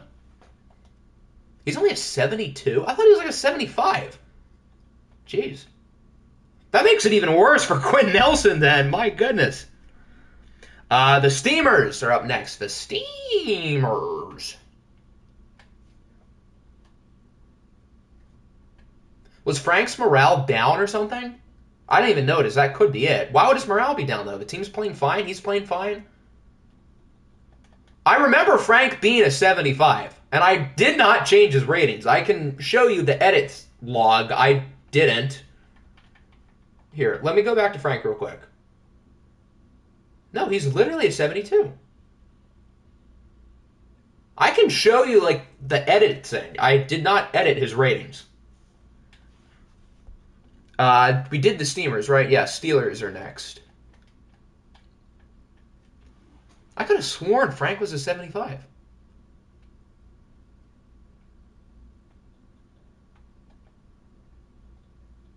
How does a player just randomly go down? I promise I did not touch his ratings. And again, I can prove it. The Desperados.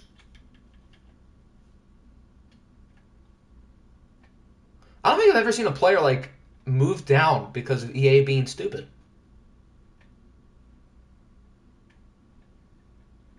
I don't think I've changed Frank's position or jersey number yet, so I would never have edited him to begin with, right? I don't think so.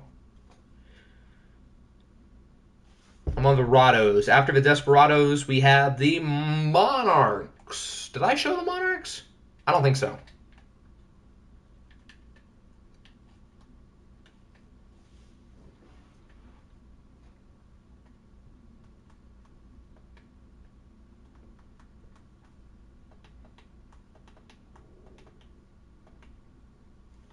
After the Monarchs, Seattle, I did Seattle. Eagles, and I think that is the last one. And then I'll show our team too. Upgrade Frank to a 75. I'll move his rating up to a 75 because that's what it should be. So I'll do that.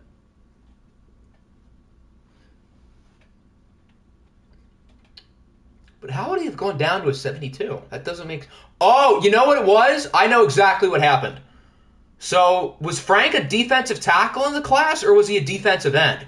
That might be the problem. Maybe we did switch his position, and because of his position, he went down. Although defensive tackles don't go down 3, moving to defensive end. That's weird, but that was probably what happened. Yeah, wasn't he originally a defensive tackle? He's a run stopper, and he's not a speed rusher at all, so I guess that would make sense. That's still odd, though. Players don't go down by 3.